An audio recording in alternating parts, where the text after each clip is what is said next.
And you got first and second, a potential double steal situation with the runners that they had on, which could have put the tying run at second base, where he sped his delivery up, did a good job of keeping the runner, making him stop his feet so he doesn't get a good walk and lead and feel like he has an opportunity to steal right there. But most importantly, he executed 3 great pitches in the bottom of the zone to Ian Gack to produce that strikeout. You have Ethan Hollingsworth on the mound tonight for game number 2. Just phenomenal once he came off the DL there in June. 8-1 for you, and I'll take on a good pitcher as well in Marquise Fleming. Yeah, it's just kind of the big thing is throwing strike one. That was kind of the difference in Sal last night. After the first inning, he started to get ahead with a little more consistency, and it changes the complexion of everybody's at bat once the count goes. It starts 0-1, and Ethan's been doing a real good job of that lately, and so we're going to need him to stay ahead in the count and get a good mix going again, get that good breaking ball and changeup going. And if he's able to throw strike one, he has those 3 pitches going, he should be fine. You take on a guy, Fleming, you saw him twice. He pitched well against you guys both times. A lot of changeups. As a hitter, what's the kind of approach against a guy like that? Just be patient. Make sure you see him up in the zone. And when we faced him earlier, we were kind of chasing a lot of off-speed stuff down and out of the zone. So for him, just make sure you're patient, see him up in the zone. You're going to see a lot of off-speed pitches, especially in fastball counts, 3-2 count. That seems to be what their pitching staff likes to do. We saw quite a bit of 3-2 sliders last night, and you're going to get 3-2 changeups from Fleming. But he's one of those guys. Hopefully we can get on base early in the count and be able to do some things. He throws enough strikes that you have some options where you can hit and run and do some other things. But hopefully we can make him uncomfortable early and force him into changing his plan and get him away from some of his strengths. 7th year for you in 9 years in the postseason as a manager. Is there any extra rush going into that first game, or do you feel differently? Did you feel differently last night than say you did in the 2006 postseason? You feel the same. I mean, obviously, the 2006 club's much different than this one. It was a much more uneasy feeling going into the game, just because we had a lot of inexperience on the field, not just in terms of guys that were, number of years that they've played professional baseball, but number of playoff appearances and things like that. And sometimes it can be overwhelming for some of the younger players. And you could tell, early in the series in that 2000, some guys just looked a little bit uncomfortable with the environment. But it's a little different scenario this time around. All right, Rick, great job as always. Appreciate it. Good luck here in game 2. All right, thanks, man. Now it's Winnipeg Goldeyes manager Rick Forney joining us on tonight's Dugout Show, brought to you by Archangel Fireworks, Excellence in Pyrotechnics. We'll take a break and come back with a closer look at tonight's starting pitchers, Ethan Hollingsworth and Marquise Fleming, 2 excellent right-handers on the rubber, coming up after this on Jewel 101. I've always been active, but when I started putting on weight and feeling tired and even avoiding family activities, no one could tell me what was wrong. I was concerned. A friend suggested I see his chiropractor. She developed a plan that involved changes in what I was eating, lifestyle, exercise, and spinal health. Seeing me more active, the rest of my family have started their own plan. Thanks to my chiropractor for making my life better. Manitoba Chiropractors, making life better. Princess Auto is for the real men. Men who like to get their hands dirty. Men who like to work from the ground up and use the best tools and equipment for the job. Real do-it-yourself men who know an air filter from a fuel pump. Men who walk into Princess Auto and feel like a kid in a candy store. Princess Auto, everything a man needs to get the job done right. A unique world of equipment, tools, and more. Visit PrincessAuto.com for sales, specials, and more. At MTS, we know there are lots of things that can keep you awake at night. But worrying about internet overage charges shouldn't be one of them. With MTS, you get unlimited internet on all our personal plans. So you never have to think about how much data you're using and how much it's going to cost you. Surf, download, and stream all you want for as low as $20 a month for the first 3 months and rest easy. Conditions apply. Visit your nearest MTS Connect store for details. Go to bostonpizza.com and finger cook a meal the whole family will love. Don't waste your precious time cooking when you don't have to.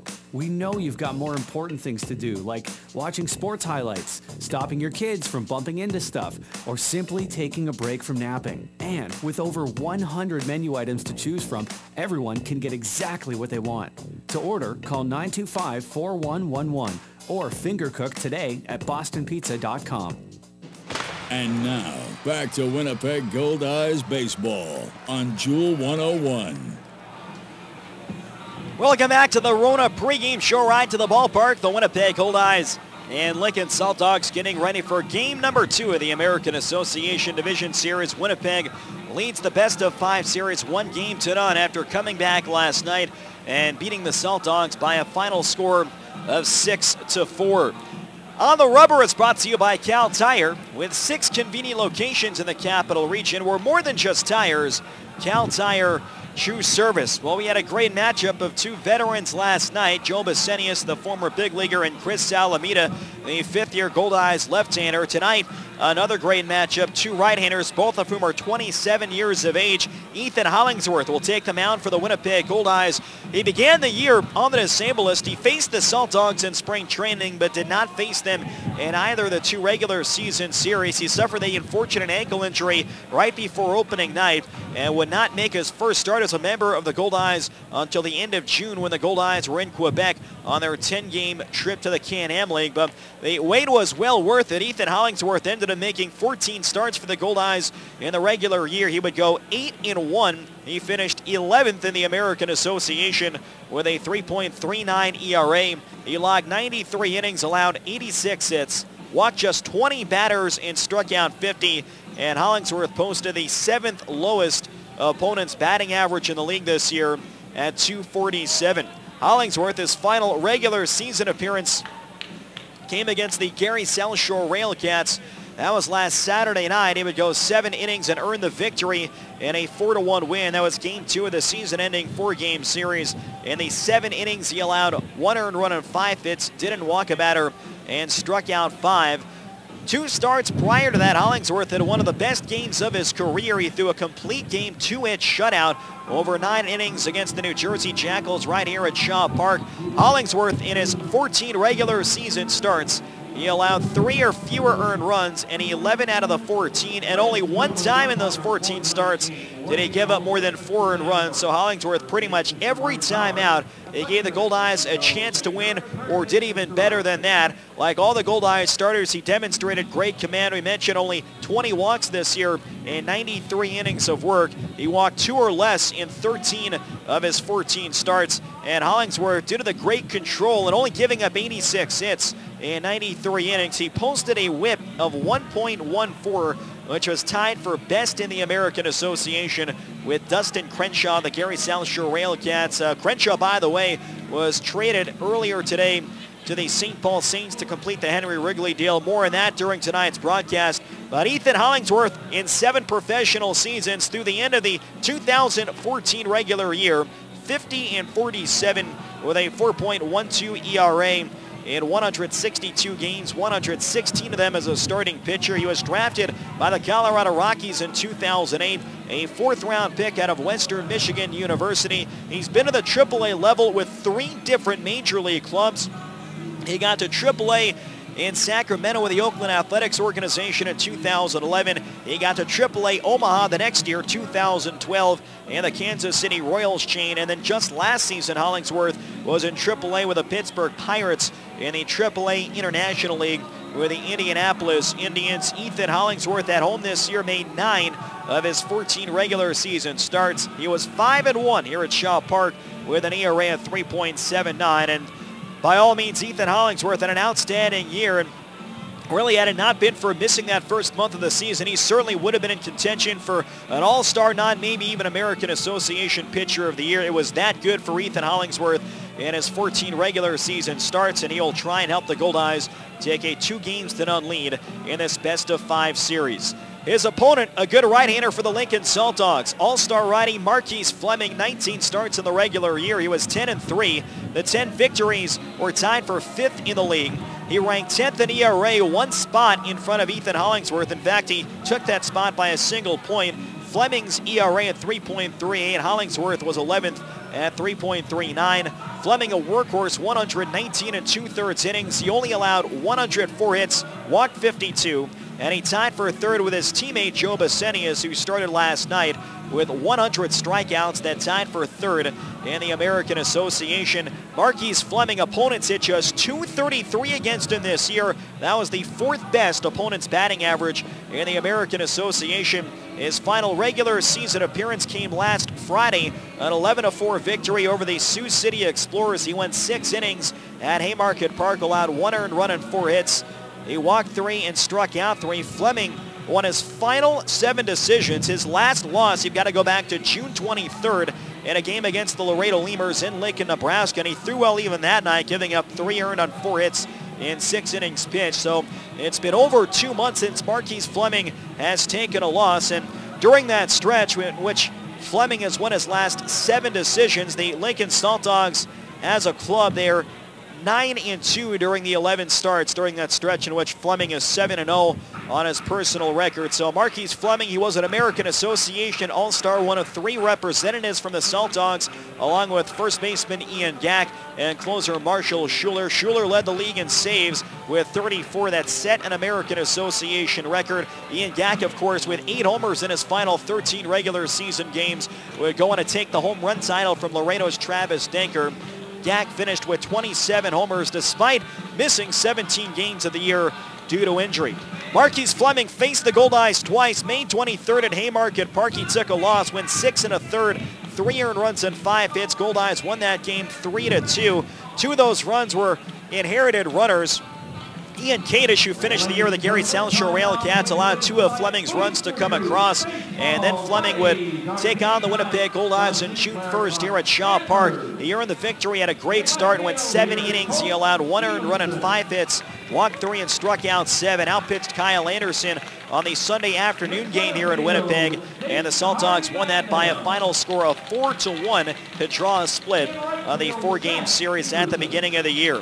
On the road this season, Marquise Fleming, 9 starts. He was 5-1 with a 4.23 ERA. So not quite as sharp as he was at Haymarket Park in Lincoln, Nebraska, but he did pitch very well on the Shaw Park mound on June 1st. As we mentioned, 1 earned run in 7 innings, and he struck out 7 to earn the victory over the Winnipeg Goldeyes. Fleming allowed 3 or fewer earned runs in 14 of his 19 starts, and only twice this year did he give up 5 or more earned runs. Fleming also had good command in 14 out of 19 starts. Marquise Fleming walked 3 or fewer batters. He is in his 7th year of professional baseball, a 24th round pick by the Tampa Bay Rays in 2008 out of Cal State Stanislaus in Turlock, California. Fleming originally from Oakland, California, and he'll make his first postseason start and his 3rd overall against the Winnipeg Goldeyes here in 2014. Fleming 31-28 lifetime with 15 saves. Prior to this year, he'd been mostly a reliever, a career 3.73 earned run average in 253 appearances, but only 28 career starts in 7 pro seasons, and 19 of those 28 starts came this season in a Saltdogs uniform. So Ethan Hollingsworth and Marquise Fleming, a great pitching matchup set for tonight. Game 2 of the American Association Division Series. We'll take one more break, and when we come back, we'll have tonight's starting lineups and first pitch after this on Jewel 101. Thanks for listening to the Winnipeg Goldeyes Rona pregame show Ride to the Ballpark. Stay tuned. The game is coming up next on Jewel 101. 4 months ago, 22 men began a journey. The 1-2 pitch, swing and a miss, he struck him out. Now the Winnipeg Goldeyes have clinched the American Association North. Tonight at 7, the Goldeyes play Game 2 of the American Association playoffs at Shaw Park, vying for their 2nd league championship in 3 years. Be part of every pitch by getting your playoff tickets today at the Shaw Park box office or online at Ticketmaster.ca. Goldeyes Playoff Baseball. It's all about the game. This is Goldeyes Baseball on 100.7 CFJL. Jewel 101 Winnipeg. Going on vacation can be exciting. Woo! Bon voyage, Winnipeg. But when you're miles away from Winnipeg, the last thing you want to worry about is the security of your home. That's why Commissionaires Manitoba offers a house watch service. They'll do an interior and exterior patrol of your property, bring in your mail, remove snow from your car, even water your plants. Don't leave your house to chance. Leave it to the Commissionaires. Go to commissionaires.mb.ca. Let's say you're looking for the best waste company in the market. One that's been recognized not 5, not 6, not 7, but 8 years in a row as the best in the business. Know who I'm talking about? Think silver trucks and green bins. That's right, Johnson Waste Management. Not bad for a locally owned family-run business fighting it out in the alley. Johnson Waste Management, doing their best to be the very best. The only thing better than taking in a Goldeyes game is taking to the water. Now you have a chance to breeze across the lake in your very own Alumacraft boat. At select Goldeyes home games, swing by the promenade before the game and enter to win a V16 Series Alumacraft boat complete with a trailer and a 25 horsepower motor, courtesy of Alumacraft and the Winnipeg Goldeyes. The winner will be drawn during the last series of the regular season. Can't wait? Purchase your Alumacraft boat at Girton Marine in Winnipeg. Boys never outgrow their need for toys. The toys just get bigger. Metro Center, Winnipeg store for all things trailer, can help you take your toys anywhere you want to go. Trailers, parts, hitches, Metro Center has it all. Plus, you'll earn Air Miles reward miles with every purchase. Over 4,000 square feet of trailer parts, truck accessories, online ordering, knowledgeable staff, trailer service. Everything you need to haul your toys is at your Winnipeg trailer store. Metro Center, 620 Nairn. Visit metrotrailers.ca. Is your vehicle's interior looking worn out? Don't sell it, detail it. The Chamois Car Wash and Detail Centers offer a wide variety of professional detailing services that will make your vehicle's interior look great again. From a small spot shampoo to a complete bumper-to-bumper cleaning. Packages start at only $64.95 and include a famous Chamois full-service car wash. No appointment necessary. Come into any of the 3 Chamois locations today: Waverly, Reinders, or St. James.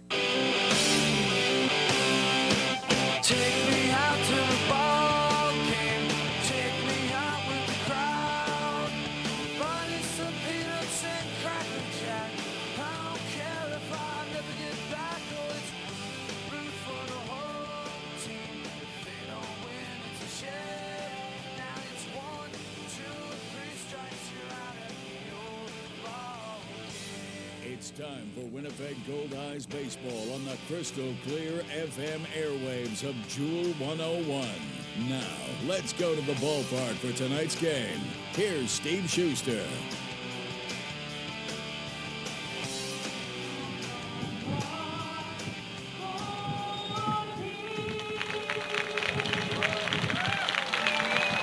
From Shaw Park in Winnipeg, Manitoba, you're listening to Goldeyes Baseball, presented by MTS on Jewel 101. Tonight is Game 2 of the American Association Division Series between the Lincoln Saltdogs and your Winnipeg Goldeyes. Tonight's starting pitchers, a pair of great right-handers for the Saltdogs, right-hander Marquise Fleming, and for the Goldeyes, right-hander Ethan Hollingsworth.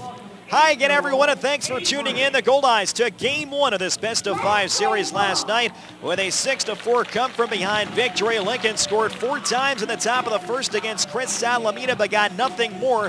Salamita would settle in, and the Goldeyes, by the end of the 5th, at a 6-4 lead, they would hang on to win it and took a 1-0 series lead. Tonight, they will try and make it a 2-0 series lead with Ethan Hollingsworth on the mound, who was 8-1 in the regular season. Let's take a look at tonight's starting lineup for the Central Division champion Lincoln Saltdogs, managed by Ken Obergfell, who is in his 2nd year. Chad Mazingo is the DH in leading off. Luis Nunez is at second base and batting second. Matt Forgach is in center field hitting third. Ian Gack is the first baseman in batting cleanup. Brian Joint is in right field hitting 5th. Jeremy Hamilton is the left fielder hitting 6th. Brandon Pickney is at third base hitting 7th. Mike Gilmartin is the shortstop hitting 8th. And Tyler Smith is the catcher and batting 9th. The starting lineup is brought to you by Lazy Boy Furniture Galleries. Fans, when you visit the Sky Suite level at Shaw Park, make sure to stop and relax in one of 3 Lazy Boy comfort zones. Each Lazy Boy comfort zone is fully furnished with the latest Lazy Boy sofas, love seats, coffee tables, and their world-famous recliners. The Winnipeg Goldeyes would like to thank Lazy Boy Furniture Galleries located at 1425 Ellis Avenue for their support. Lazy Boy Furniture Galleries, live life comfortably. Ethan Hollingsworth on the mound tonight for Winnipeg. In 14 regular season starts, Hollingsworth was 8-1, and he ranked 11th in the American Association with a 3.39 ERA. He'll take on Chad Mazingo, Luis Nunez, and Nat Forgatch here in the top half of the first inning. A slightly later start. There was a light mist falling just before the originally scheduled start time, but just about ready to go here at Shaw Park for Game 2 of the Division Series. Chad Mazingo with 2 hits last night and 5 at-bats, and the first pitch of the night is a sinker taken low and outside. It's 1 ball and no strikes. Tonight's opening pitch at 7:12 p.m. brought to you by Best Western Plus. Mazingo 283 in the regular year, swings and grounds one past the mound. To his right is Brock Bonnie-Fields. Throw to first in time to get Mazingo 1 away in the top half of the first inning. The Best Western Plus Winnipeg Airport Hotel is Winnipeg's premier event venue. Book your next corporate event, wedding, or conference at the Best Western Plus Winnipeg Airport Hotel. Luis Nunez stepping to the plate. Nunez in Game 1, he was 1 for 5 with a run scored. Nunez, a right-hand batter, was a shot in the arm to the Saltdogs middle infield defense and at the top of their lineup midway through the year. Played in 61 games. He had .320. That was tied for the 18th highest average in the league. He had 8 homers and drove in 30. And he had a great finish to the year. Stands on top of the plate. Hollingsworth delivers. Fastball on the inside corner. It's 0-1. Tonight's umpires, Sam Birch is behind the plate. Marty Bauer is at first. Joe Stegner is at second base, and Art Thigpen is at third. Jake Blackwood even with a bag at third base. Fastball on the outside half of the knees, and it's 0-2. In his final 13 games, Nunez was 22 for 60. He had .367 and scored 12 times. 1 out, nobody on. We're in the top half of the first of Game 2. Hollingsworth has the sign, goes to the windup. The 0-2 pitch, swinging a line drive foul outside of third, out in front of a fastball, and it's still no balls and 2 strikes. Matt Forgatch waits on deck. 17 degrees Celsius tonight, 63 Fahrenheit, humidity at 82%, and strong winds right now 16 kilometers per hour coming out of the northwest, blowing in from left center field. Nunez digs back in from the right side of the plate. No balls and 2 strikes. Hollingsworth delivers. Breaking ball, swing and a tapper foul. That one just coming off the end of the bat. Might have nicked up Luis Allen. Hobbles around in a bit of pain. He'll try and shake it off, and the count is still 0-2. Good curve from Ethan Hollingsworth. They'll mix in the sinker, curveball, and changeup. Has really done a great job using that changeup over his last few starts. Finished strong on Saturday night against the Gary South Shore Railcats. He allowed 1 earned run and 5 hits in 7 innings, no walks and 5 strikeouts, and a Goldeyes 4-1 victory. Right-hander against right-hander. Another 0-2 pitch, swinging a liner down the left field line. This ball's going to drop in fair for a base hit. Webb to his right will cut it off. Bare hands, fires in towards second. Nunez is going to try it. Kuhn's relay, and safe at second is Luis Nunez. Tyler Kuhn with a quick relay to Brock Bond covering second, and Nunez just slides and saved. The ball died on the wet grass down the left field line. So Nunez did a good job to keep the hands inside the ball. A tough breaking ball low and in. And it comes up with a 2-base hit, and that'll give Matt Forgatch an early chance. Defensively tonight for the Winnipeg Goldeyes, Casey Harther is at first base. Brock Bond is at second. Jake Blackwood at third base. Tyler Kuhn is the shortstop. Donnie Webb is in left field. Reggie Abercrombie in center. Josh Mazzola in right field. And Luis Allen does the catching for the right-hander, Ethan Hollingsworth. Forgatch, a right-hand batter, crowds the plate. And the first pitch, sinker low and outside, 1-0. Hollingsworth 6'2" and even 200 pounds. A 27-year-old right-hander born in Joliet, Illinois. Grew up in Plainfield just outside of Joliet and now lives in Kalamazoo, Michigan.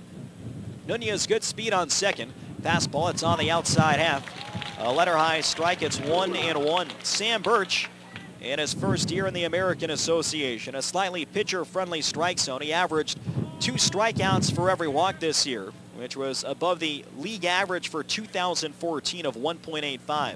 Swinging a high pop-up shallow left. Coming on is Donnie Webb. He's there. Back a step now. Over to his left, and Webb makes a reaching grab. Nunez holds at second base.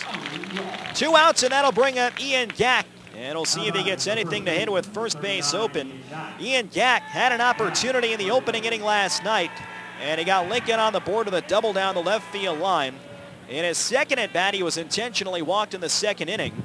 And in his final 3 trips to the plate, he struck out all 3 times, including a key spot of the ninth against Brendan Lafferty, after the Saltdogs had managed to put the tying runs on base. And Lafferty came back from a 2-1 count through a couple of great changeups to strike out the big slugger. Gack, a right-hand batter. He was officially 1 for 4 last night with a double RBI and a run scored. Luis Nunez, the runner in second. It looks like here the Goldeyes will pitch to Ian Gack. He had .349 in the regular season, 8th best in the league. Led the American Association with 27 homers, and he was 4th with 77 runs batted in. First pitch, fastball taken low and inside. It's 1 ball and no strikes.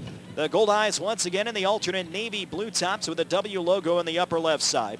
Numbers in white, no names in the back. Home white pants with no trim, and the navy blue caps. Same ensemble the Goldeyes had in their Game 1 victory last night. Lincoln in their same uniforms as well. The alternate red tops, gold trim down the middle.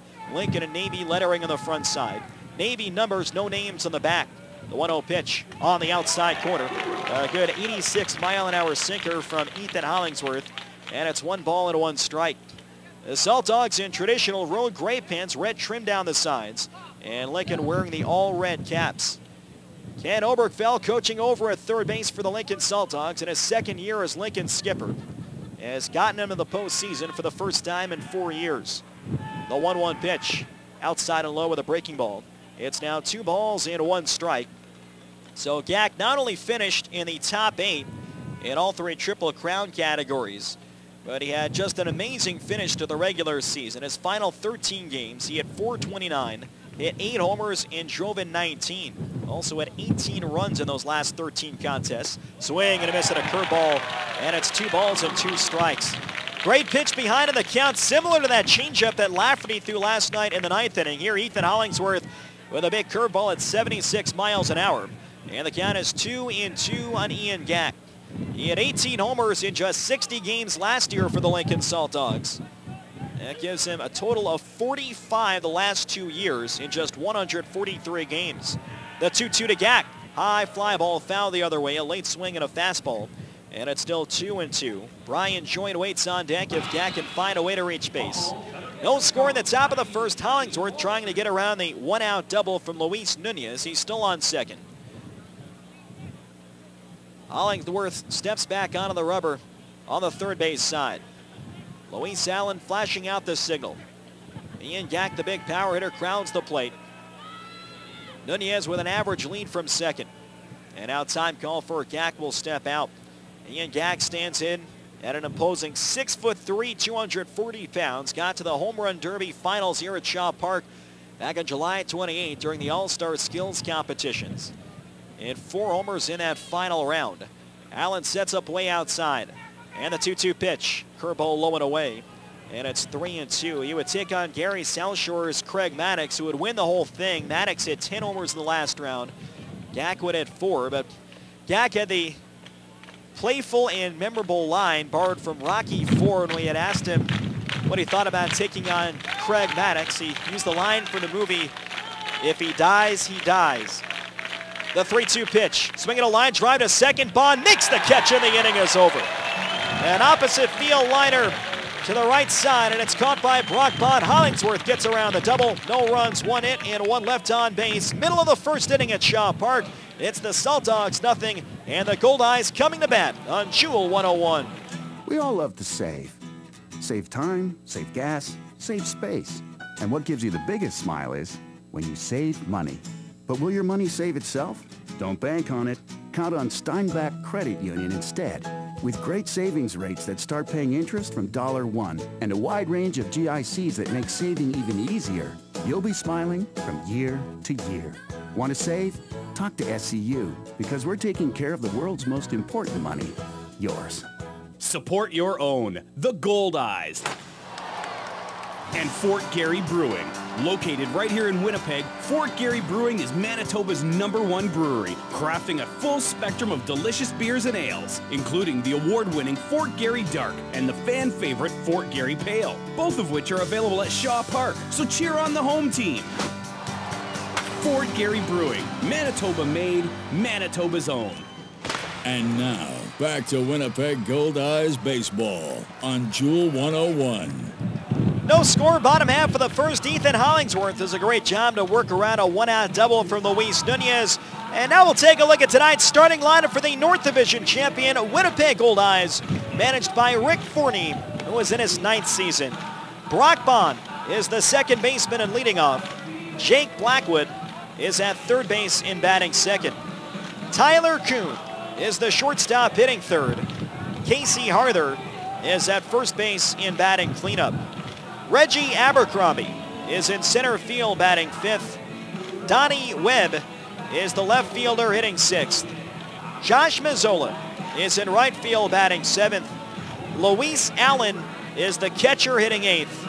And Ryan Pineda is the DH and batting 9th. So both teams going with the same lineup, 1 through 9 in the batting order and defensively, as they had in game number 1. And on the mound tonight for the Lincoln Saltdogs, right-hander Marquise Fleming, 19 regular season starts. He was one of the best in the league, 10-3, with an ERA of 3.38. The 10 wins were tied for 5th. His 3.38 earned run average was 10th best in the American Association. 119 2/3 innings, 104 hits allowed, 52 walks. He tied for 3rd with 100 strikeouts, tying with his teammate Joe Basenius, who made the start last night.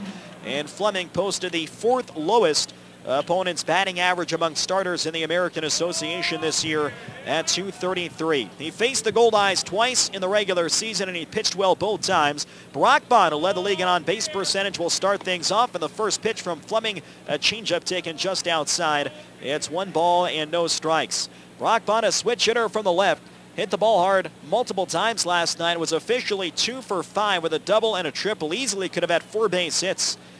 Fastball low and outside, 2-0. Brock Bond, 15th in the league in batting in the regular year at 326. No homers and 20 runs batted in.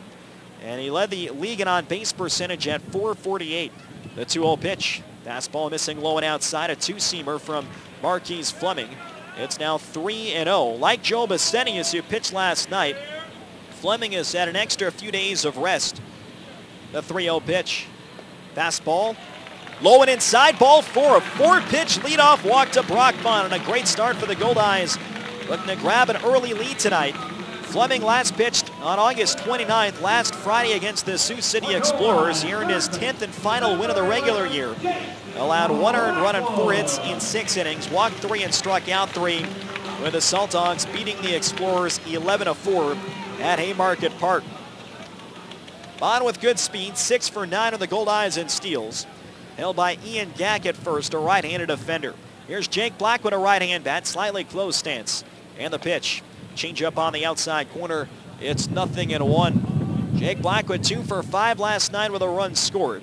He finished the regular season 17th in the league in batting at 321. Popped 10 homers and drove in 49. Had a great second half. Big hole in the right side of the infield, with the middle infielder set for a double play. Here's the 0-1 pitch. Swinging a high bouncer up the middle. Moving over is Gil Martin. Steps on second for 1. The throw to first is in time to get Blackwood. And there's 2 men down.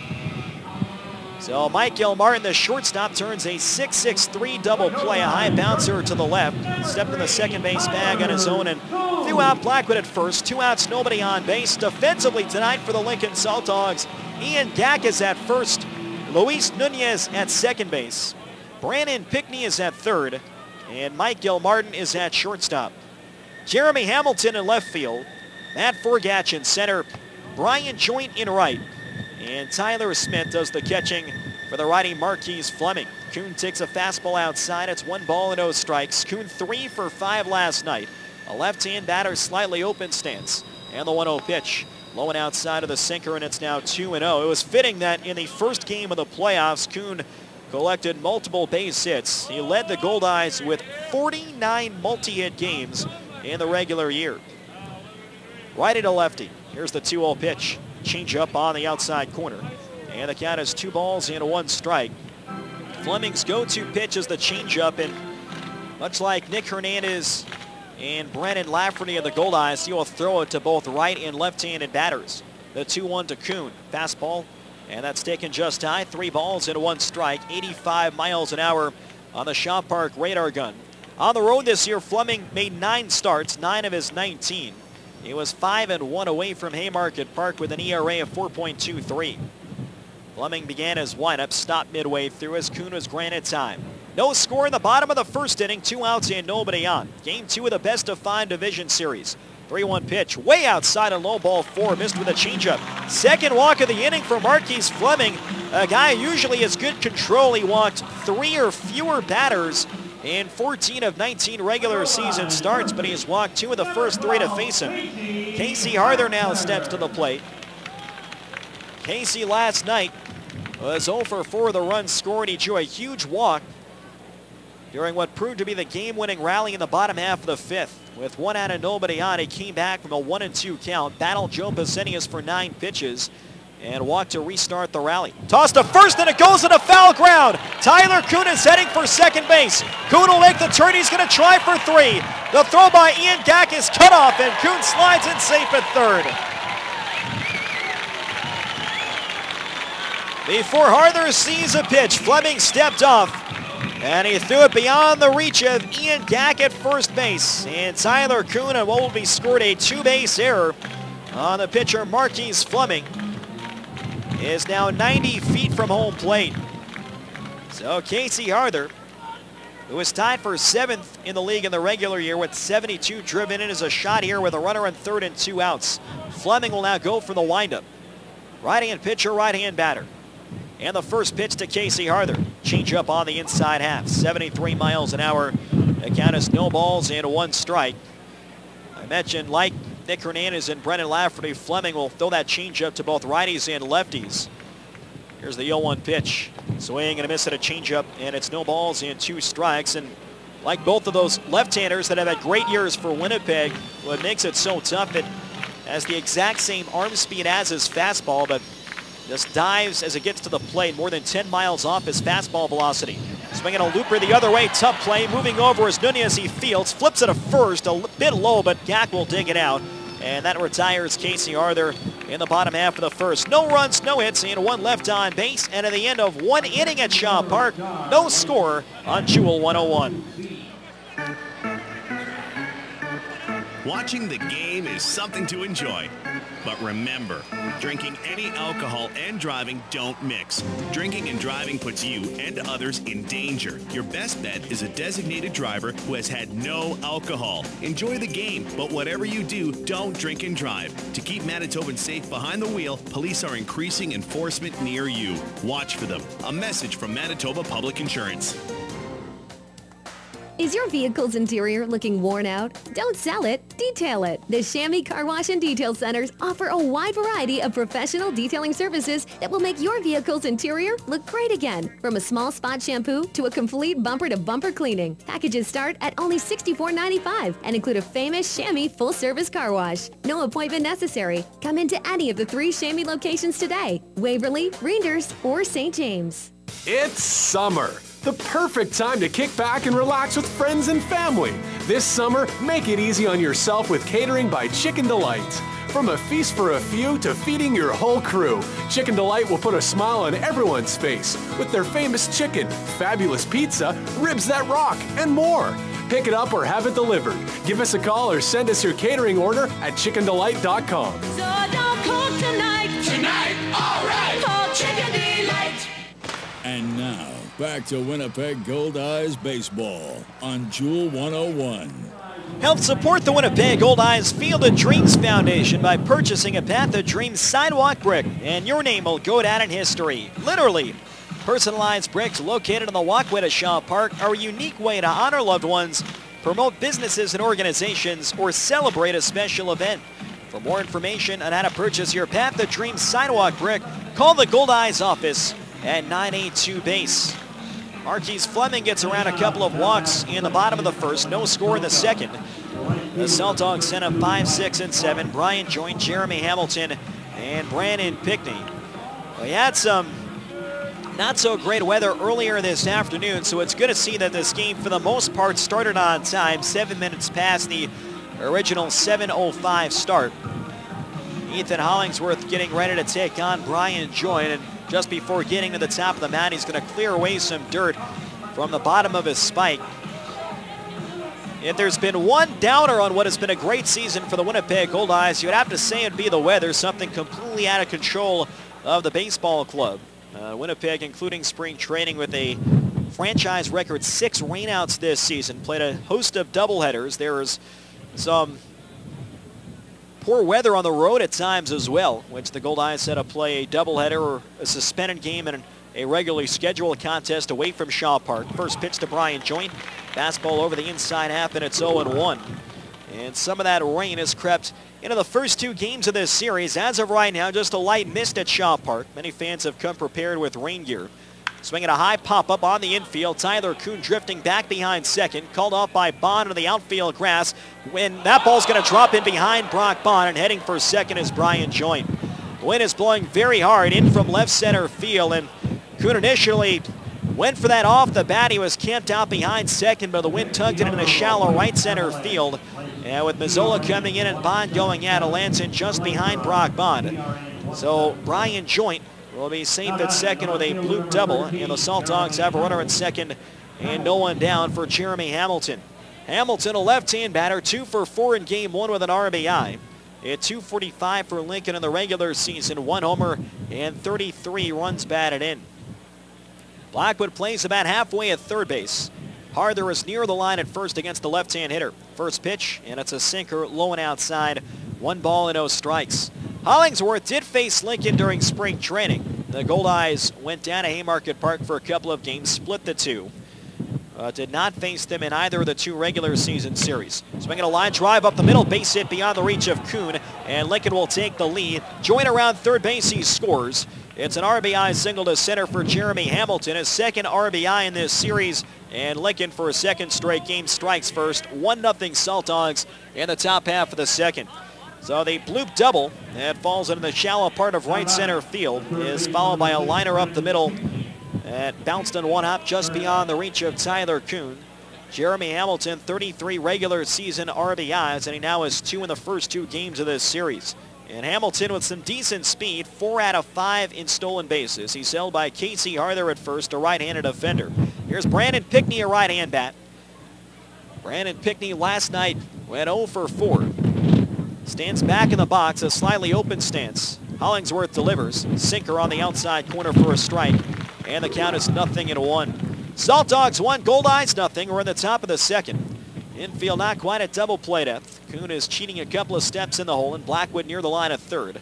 Bond a step near the bag at second base. Here's the 0-1 pitch. Breaking ball misses just high and inside, and it's 1-1. Ethan Hollingsworth was signed by the Goldeyes in April, one of their final signings, but he has proved to be one of the most important. Hollingsworth, 7 years of professional baseball. He's been at AAA with 3 different major league organizations. Originally drafted by the Rockies in the 4th round in 2008. Swing and a miss at a sinker low and outside. Added a ton of downward movement, and Pickney reaching over, swung right over the top. Now it's 1 ball and 2 strikes on the Saltdogs' third baseman. Mentioned last night that Pickney, Chad Mazingo, and Goldeyes DH Ryan Pineda all finished the year on the Grand Prairie Airhogs last season. The 1-2 pitch, curveball down and outside. Good block by Luis Allen. That'll keep Hamilton at first. And the count is 2-2. Mike Gilmartin, a left-hand batter, is on deck. The Airhogs clinched the American Association South last season on the final day, game number 100. It was by virtue of an Amarillo Sox loss. And then the Airhogs would finish the regular season themselves, a game that didn't matter later on that evening. The pitch, swinging a looper, shallow center field. Coming on is Abercrombie, reaching forward, makes the catch. That hung up just enough for Reggie Abercrombie to get a good read. He charged towards the infield and made the catch two-handed. So there's 1 man down. Hamilton is back on first. Mike Gilmartin stepping to the plate. Gilmartin drove in the 4th and final run for the Saltdogs last night in the top of the 1st, and it would prove to be the final run the Saltdogs scored in the entire game. Chris Alameda and Brennan Lafferty combined for 8 shutouts to finish things up, and the Goldeyes won 6-4. Overall, Gilmartin 2 out of 4 last night with a run batted in. Hamilton on first, a very short lead. 1-0 Lincoln in the bottom of the second. Gilmartin stands way off the plate. The pitch, changeup misses outside, and it's 1 ball and no strikes. Hollingsworth made 9 starts at Shaw Park this season. He was 5-1 with a 3.79 earned run average. And another guy who pounded the strike zone from start to start. From an extended set, here's the 1-0 pitch. That's on the outside corner. Good sinker from Hollingsworth, and it's 1 ball and 1 strike. Early on, it appears Sam Birch has a bit of a wider strike zone than Art Thigpen had in Game 1 of this series. In 13 out of 14 starts, Hollingsworth walked 2 or fewer batters. He didn't walk anyone in his final start of the year on Saturday. Swinging a foul straight back at a piece of a changeup. 79 miles an hour that hits the screen, and the count is 1-2. Tyler Smith waiting on deck. Runner on first and 1 down. A run home in the inning for the Saltdogs. An RBI hit to center from Jeremy Hamilton. Cashing in the bloop double from Brian Joint that led off the inning. Right-hand pitcher, left-hand batter. And the 1-2 pitch. Breaking ball just outside. A backdoor breaking ball, and it looked like Hollingsworth caught the outside corner. It's now 2 balls and 2 strikes. Gilmartin in the regular season struck out 78 times in 88 games played. Hollingsworth will go to the rosin bag behind the pitcher's rubber. Last night, Gilmartin faced a lefty in Chris Alameda. He did much better against righties than lefties this year. He had 274 against right-hand pitching, just 208 against lefties. He is facing a righty here in Ethan Hollingsworth. The 2-2 pitch. Line shot down the right field line that hooks foul. Gilmartin gearing up for a fastball. He was out in front. And it's still 2 balls and 2 strikes. Mike Gilmartin in his first year with the Lincoln Saltdogs. Joined the team after a very brief stint in the Atlantic League. Played 4 games to begin the year with the Atlantic League's Bridgeport Bluefish. He was in Double-A as recently as last year with the Pensacola Blue Wahoos, the Cincinnati Reds affiliate. One of 3 different major league organizations he's played for. He swings and chops 1 foul to the right side, and he'll do it again at 2 balls and 2 strikes. So Gilmartin having a tough at bat. He was drafted by the Athletics, a 27th rounder in 2009 out of Wofford College located in South Carolina, and also played briefly in the national system and then spent last year with the Reds. Allen sets up outside. Another 2-2 pitch. Swinging a bouncer foul. Got a piece of a changeup. And it was a little bit out in front. It's still 2-2. For the first time since 2010, there is an off day in between games 2 and 3 in the division series to give teams an opportunity to travel. 2011, 12, and 13, there was no such off day, and it was basically 5 games scheduled in a row. That caused havoc for a couple of reasons. The wind begins to pick up very strong at Shaw Park. It's still blowing in from left center, but now at a much more torrid pace. Some of the umbrellas fans have brought into the stands are beginning to get tugged by that wind. 1 on and 1 out. And the 2-2 pitch. Swinging a ground ball out to second. Bonfields goes to second for 1. Kuhn to first. Double play, and the side is retired. Brock Bond and Tyler Kuhn hook up for a second straight night. The Saltdogs get the lead. There was a run, 2 hits, and no one left on base. Middle of the second at Shaw Park. It's 1-0 Saltdogs on Jewel 101. Step into Cub Bakery and you'll feel like you've come home. Cub Bakery, the oldest rye bread bakery in the city, has been making Winnipeg-style rye bread using virtually the same recipe since 1923. But they make so much more than their signature rye. Pick up fresh hearth and pan breads, pastries, and buns, all baked with care to ensure you and your family enjoy only the highest of quality. One taste and you'll understand why they're a Winnipeg tradition. Cub Bakery, always fresh. Save on your next energy bill with helpful tips from Manitoba Hydro. Even small changes can make a big impact on the environment. Install dimmer switches on the lights you use most often to control exactly how much light and electricity you use. Unplug your cell phone chargers once they finish charging. Chargers continue to draw energy even after your device is fully charged. And whenever possible, use cold water for laundry. For more ways to conserve energy, visit hydro.mb.ca. Luxury, convenience, comfort. Have it all with Premier Executive Suites. For business travelers who are always on the move, Premier Executive Suites is your home away from home. You can relax in your comfortable living room, grab a midnight snack in your complete kitchen, and do that last-minute load of laundry with your handy in-suite washer and dryer. Book your extended stay in Winnipeg with Premier Executive Suites. Visit premiersuites.com to make your booking today. Take more of your life with you with Premier Executive Suites. And now, back to Winnipeg Goldeyes baseball on Jewel 101. For all Goldeyes home games this season, when the Goldeyes win, all fans in attendance win a Winnie Dog thanks to Salisbury House. If the Goldeyes win tonight, you can take your game ticket to any of the 7 Sal's Express locations to receive a free Winnie Dog with the purchase of fries. The offer is valid for 7 days following the win, courtesy of Salisbury House. One offer per ticket, per person, per visit, not valid at Shaw Park. 1-0 Lincoln on the Jeremy Hamilton RBI single. We go to the bottom half of the second. Abercrombie, Webb, and Mazzola 5-6 and 7-2 up against the right-hander Marquise Fleming. Abercrombie, a right-hand batter, the first pitch, swinging a ground ball out in front of short, fielded by Gil Martin, steps up and throws to first, just in time to get Abercrombie busting down the line, and there's one away in the bottom half of the second. Hey fans, next time you're at a Goldeyes game, bring along a non-perishable food item for donation to Winnipeg Harvest. Collection bins are located at every ballpark entrance. Peek in the market and the Goldeyes encourage all listeners to help those in need. Donnie Webb stepping to the plate. And the big 2-out, 2-run homer in the bottom of the third last night following the Abercrombie triple that tied the game at 4 apiece. And it was the first homer that Joe Basenius had given up to a left-hand batter this season. Webb a switch hitter from the left side of the plate. Fleming's pitch, fastball just outside and low. It's 1 ball and 0 strikes. Donnie Webb last night, he walked 3 times. He was officially 1 for 1. He won at bat that 2-run home run. Crowds the plate. Here's the 1-0 pitch. Fastball in tight. 84 miles an hour on the radar gun. And the count is 2-0.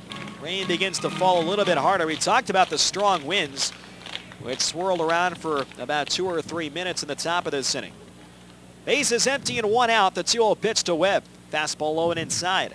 And it's 3 balls and no strikes on Donnie Webb. He had 292 in the regular year. He had 10 homers and drove in 50. And he saw the most pitches per plate appearance among the Goldeyes regulars. The 3-0 from Fleming. Fastball letter high for a strike, 3-1. Webb averaged 3.95 pitches for every plate appearance. Right in front of Tyler Kuhn, who was second at 3.94. 1-0 Lincoln, last of the second inning. And the 3-1 pitch to Webb. And that's a fastball letter high for a strike. So the count goes to 3-2. Marquise Fleming, a former Tampa Bay Rays farmhand, drafted in the 24th round in 2008 out of Cal State Stanislaus. The payoff pitch, line foul the other way. Late swing on a fastball that'll travel into the seats. And it's still 3-2 with Josh Mazzola waiting on deck. Fleming would get as high as AAA, the historic Durham Bulls in the AAA International League, both in 2011 and 2012. The 3-2 pitch, hit in the air foul again off to the left side. So Webb has spoiled a couple of payoff pitches. This will be the 8th one coming up for Marquise Fleming. 31-28 in 7 pro seasons, a career ERA of 3.73. He had been mostly a reliever until the last couple of years. Another payoff pitch. Strike 3 called in the outside corner. Threw him a changeup, looked a little bit low. And Sam Birch brings up Donnie Webb. A tough break because Webb had battled so hard throughout that at-bat. So 2 outs and nobody on. That first strike, and it's brought to you by Manitoba Hydro. Manitoba Hydro reminds you to be safe around electricity. 1 strike and you're out. Here's Josh Mazzola, who produced the eventual game-winning runs, came up with the bases loaded in 1 out in the bottom half of the 5th, beat out a double play ball that drove in 1. Here's the first pitch. Fastball inside, 1 ball and 0 strikes. And on the ensuing relay to first from Luis Nunez, it got away from Ian Gack, and that allowed Reggie Abercrombie to come across with an unearned run. Here's the 1-0 to Mazzola. That fastball's on the inside corner. Another good 2-seamer with action moving down and in on the right-hand batting Josh Mazzola. It's 1 ball and 1 strike. Mazzola officially 0 for 4 last night with a run batted in. 2 outs and nobody on. Fleming's 1-1. Breaking ball on the outside corner, a slow curveball at 70 miles an hour. It's now 1 ball and 2 strikes. Fleming has only made 28 career starts in his 7-year pro career, and 27 of those have come in the last 2 seasons. The 1-2 pitch, fastball missing inside. 2 balls and 2 strikes. He has averaged 9.5 strikeouts per 9 innings in his career. At times, control has gotten the better of him, averaging 4.1 walks per 9. But the walks were not as much of an issue this year. Swinging a bouncer foul to the left out in front of a breaking ball. That'll bounce into the seats, and it's still 2-2. Mentioned earlier that Fleming, in 14 out of his 19 starts, he walked 3 or fewer batters. Trying to protect a 1-0 lead for the Saltdogs. They are looking to even up this best-of-5 series. Righty against righty. The 2-2 to Mazzola. Breaking ball high and inside. And it's now 3-2 on the Goldeyes right fielder. Mazzola finished tied for 11th in the league with 16 home runs and tied for 10th with 68 runs batted in. Hits with an open stance. Fleming to the windup. The 3-2 pitch. Swing and a miss. Got him in a fastball down low, and the inning is over. Back-to-back strikeouts for Marquise Fleming, and the Goldeyes are retired in order. End of 2 innings at Shaw Park. It's 1-0 Saltdogs and Jewel 101. Great golf is just minutes away at Bell Acres Golf and Country Club. Golf 9 or 18 holes on one of the finest championship-style courses in Manitoba. And don't forget to ask about their seasonal memberships. But there's more than just great golf at Bell Acres. Book your next event in their fantastic banquet room. With a friendly staff, fantastic view, and room for up to 220 people. It's perfect for weddings, corporate events, and tournaments. Discover great golf and more at Bell Acres Golf and Country Club. Just 20 minutes from downtown Winnipeg. Visit bellacres.com. Most days, you can predict what life's going to throw at you. He's 2 for 2 at bat so far today. But every once in a while... Strike! Oh, he did not see that coming. When life throws you a curveball, Ranger Insurance will protect what's important to you. Whether it's home, life, auto, or commercial, they have a plan that fits your needs. Ranger Insurance, putting relationships first. For the protection you deserve, visit rangerinsurance.ca. Hey, you're looking red and shiny today. It's just the burger sweats, babe. That's not normal. Nah, it's cool. I read the nutrition fact things like you said. I've got enough sodium for like 3 days. It's easy to make the healthy choice at Jugo Juice. Jugo Juice smoothies are made with real fruit and veggies, 100% fruit juice with no added sugar, and no sorbet fillers or purees. So whatever you order, it's loaded with the good stuff. Stop by Jugo Juice at Shaw Park or Polo Park. And now, back to Winnipeg Goldeyes baseball on Jewel 101.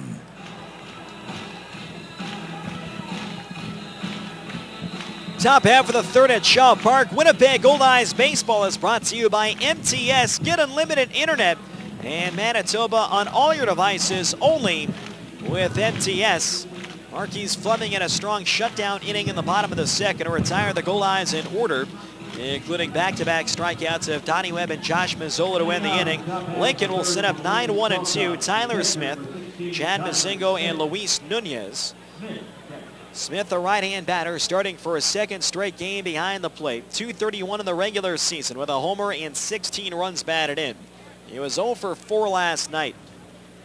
Ethan Hollingsworth trying to keep the Goldeyes within 1 in the first pitch. Fastball taken low and outside. It's 1 ball and no strikes. A fairly steady rain here at Shaw Park, magnified. It looks a lot worse than it really is due to the winds blowing from left across to right now. Swinging a high fly ball out to right field, pretty deep. On the run, Mazzola sprinting over, reaches, can't get it. It's over his glove and bouncing towards the warning track. Smith is on his way to second, and he gets there standing up with a leadoff double. So the Lincoln Saltdogs with their third extra base hit of the ball game. This one sliced into the wind, a very tough play. You've got the wind and the rain blowing in your face. Mazzola almost was able to run it down. So the number 9 hitter Tyler Smith with a double, and that'll bring up Chad Mazingo 0 for 1 of the ground out to second. See if he's asked to bunt. Fleming's had a lot of movement on his pitches tonight, especially that 2-seam fastball. I haven't seen quite as many changeups over the first 2 innings as we saw in the 2 starts in the late part of May and early part of June. Mazingo, a left-hand bat. And the pitch, not showing Bunny, hits a high fly, shallow left, charging in is Donnie Webb against the rain, makes the catch. And Tyler Smith holds at second. A one-pitch out, Mazingo is retired. That brings up Luis Nunez, who doubled down the left field line on an 0-2 count in the top half of the first. Nunez signed by the Saltdogs on June 11th. Had a very brief stint this year with the Grand Prairie Airhogs.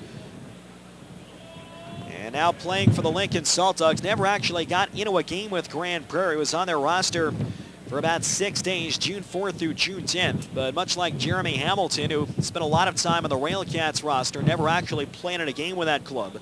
Last year he was in AAA in the Atlanta Braves organization. Runner on second and 1 man down. Hollingsworth delivers. Sinker on the inside half of the knees. And the count is no balls and 1 strike. Nunez, a veteran player in his 10th year of professional baseball. A lifetime .256 hitter, very good defensively. Originally signed by the Yankees in 2005 as an international free agent. Swing and a miss, chased a curveball off the plate, and the count is 0-2. Nunez, originally from Maracaibo, Venezuela, still lives there in the offseason. That's with a runner on second and 1 down. The Saltdogs lead 1-0 in the top of the third of Game 2. Game 3 is scheduled for Saturday night. Time call for Nunez will step out of the box. Started talking earlier about how the schedule the last 3 years in the opening round, which did not include any sort of off day, really made things difficult for all the teams involved.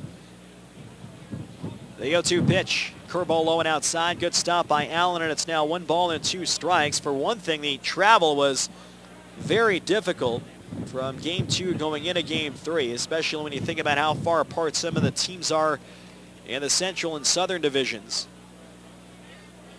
So you would go from point A to point B without a day off and play consecutive nights, Games 2 and 3, and then 4 or 5 if necessary. Hollingsworth will step back and will ask for a new set of signs from the veteran catcher.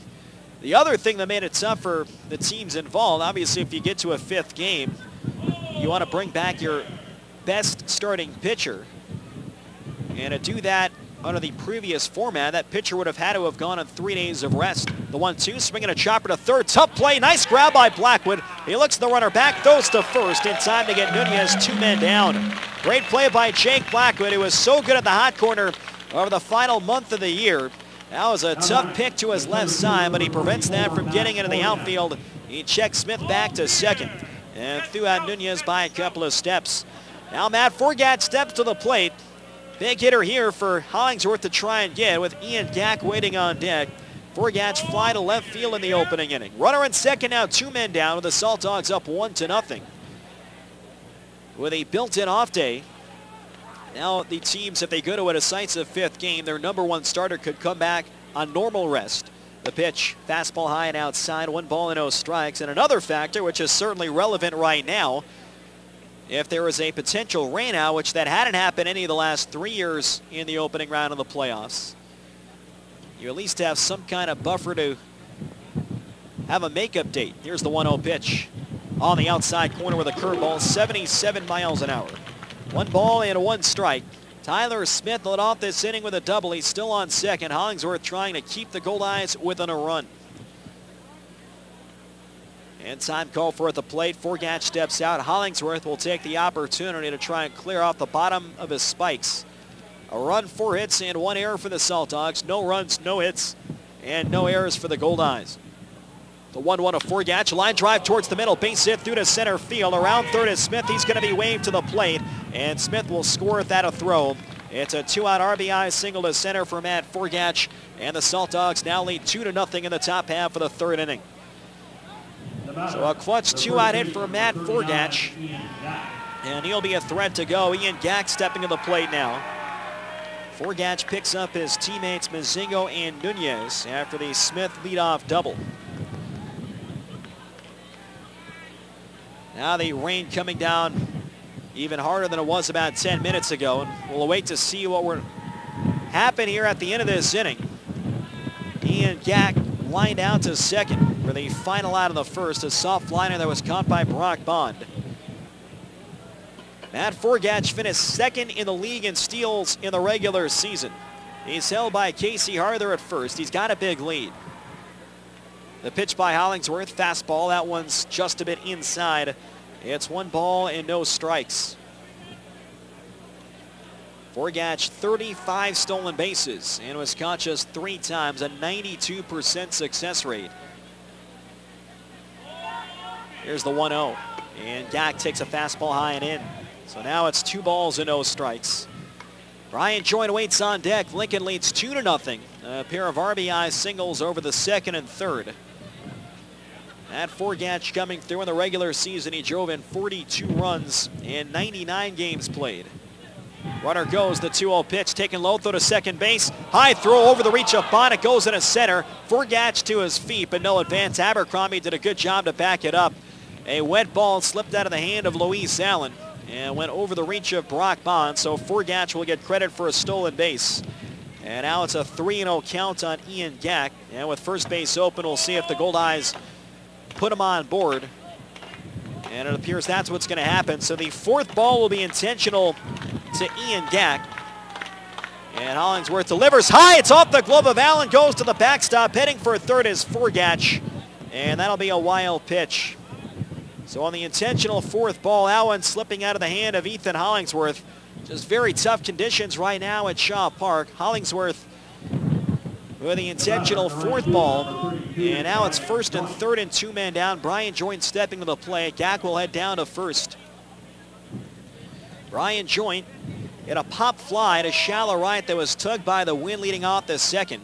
And it fell in just behind Brock Bond for a bloop double. He would later score in the RBI single from Jeremy Hamilton. 2-0 Lincoln in the top of the 3rd. Hollingsworth is ready. And the pitch. Fastball misses just low and inside. 1 ball and no strikes. Matt Forgatch on third. Ian Gak, a slower runner, is on first. Gak did not try a single steal in the regular season.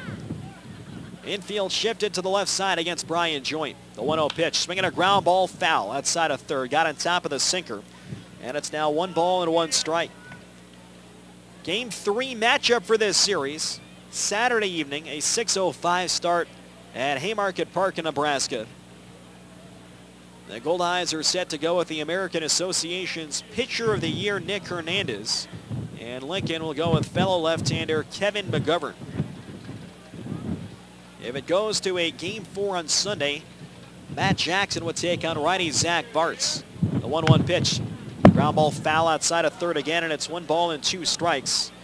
That would be at 5:05, and it went the distance to the 5th game on Monday, a 6:05 start in Nebraska. A rematch of last night, Chris Salamita and Joe Besenius. The wind and rain wreaking havoc right now. And you tip your cap to every fan that is sticking it out here at Shaw Park. 1st and 3rd and 2 outs are in the top of the 3rd. It's 2-0 in favor of the Saltdogs. Hollingsworth ahead of Brian Joint. And now it's Joint at the plate who's trying to knock away some of the dirt beneath his shoe tops. Right-hand pitcher, right-hand batter. Outfield a step deep and straight away. The 1-2 pitch. Swinging a ground ball towards third. Another foul ball. That's 3 in a row. Grounded just outside of the third base bag. And it's still 1 ball and 2 strikes. Brian Joint began the 2011 season with the Kansas City T-Bones. He had a productive 2010 year for Kansas City.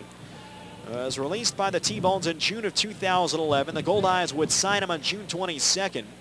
And then just under a month later, July 21st, he was traded to the El Paso Diablos for John Plefka.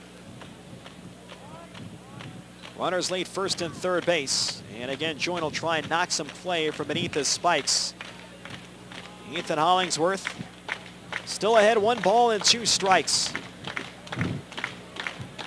2-0 Lincoln in the 3rd. Allen sets up away. Here's the pitch, swinging a ground ball to third. Blackwood reaches down, he's got it, goes the short way to second in time to force out Gak. And the side is retired. Lincoln gets a run. There were 2 hits and 2 left on base. Middle of the 3rd inning at Shaw Park. It's 2-0 Saltdogs on Jewel 101. When's the last time your bank gave you a great big kiss when you walked through the door?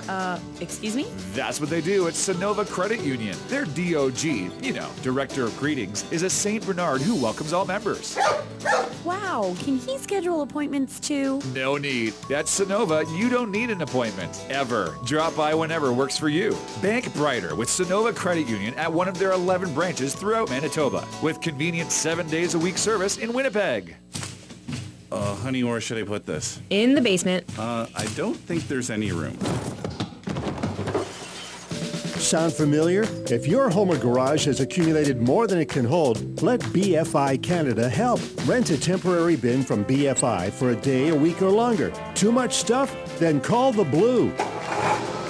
Call BFI Canada to schedule your delivery today. BFI Canada, a Progressive Waste Solutions company. This summer, Downtown Winnipeg Biz wants you to get a taste of downtown Winnipeg with restaurant tours starting in June. Hit 4 patios in one evening on the Patio Crawl Tour. Cycle to 7 restaurants on the Movable Feast Tour. Check out up-and-coming musicians at the Almost Famous Music Tour. Let Winnipeg Wine take you to the city's top restaurants for a tasting that includes a night in a luxury downtown hotel. See the full lineup of tours and get your tickets today at downtownwinnipegbiz.com. And now, back to Winnipeg Goldeyes baseball on Jewel 101. Back here at Shaw Park, Game 2 of the American Association Division Series. After 2.5 innings, the Lincoln Saltdogs have a 2-0 lead over the Winnipeg Goldeyes, and just as the Saltdogs are about to take the field for the bottom of the third, crew chief Art Thickman signaled for the Goldeyes tarp crew to come onto the field. So we are headed for a rain delay in Game 2 of this best-of-5 series, and with as hard as the rain is falling down right now and these strong winds coming in from left center field, this is really in the best interest of both teams. Now you hope that the rain will die down here fairly soon with 2 really good starting pitchers on the mound right now, and Ethan Hollingsworth and Marquise Fleming, but field just about unplayable right now in terms of the rain falling at Shaw Park, and now they're going to get the tarp onto the field and try and protect the infield as much as possible. So some tougher weather conditions, and unfortunate here in the Winnipeg area, but it is affecting the series all the way down south, Laredo, Texas, almost at the border of Mexico, right on the border of the United States and Mexico, and the Lemurs and Wingnuts, Game 2 of their series. Wichita leads 1-0. They were scheduled for a 7:30 first pitch at Unitrade Stadium. That was pushed back to 7:45. It's now been pushed back to 8:05, so they are experiencing some rough weather as well down south. The Goldeyes were able to start tonight's ball game. It was about 7 minutes beyond the original 7:05 start time. Right now, Lincoln with a 2-0 advantage. The Goldeyes have yet to bat going into the bottom half of the third, and we are headed for a rain delay in Game 2 of the division series. So what we're going to do right now is take a break, and when we come back, we'll take a listen back to what Rick Forney had to say before tonight's game on our Dugout Show, brought to you by Archangel Fireworks, Excellence in Pyrotechnics. We'll have a replay of that interview coming up after this on Jewel 101.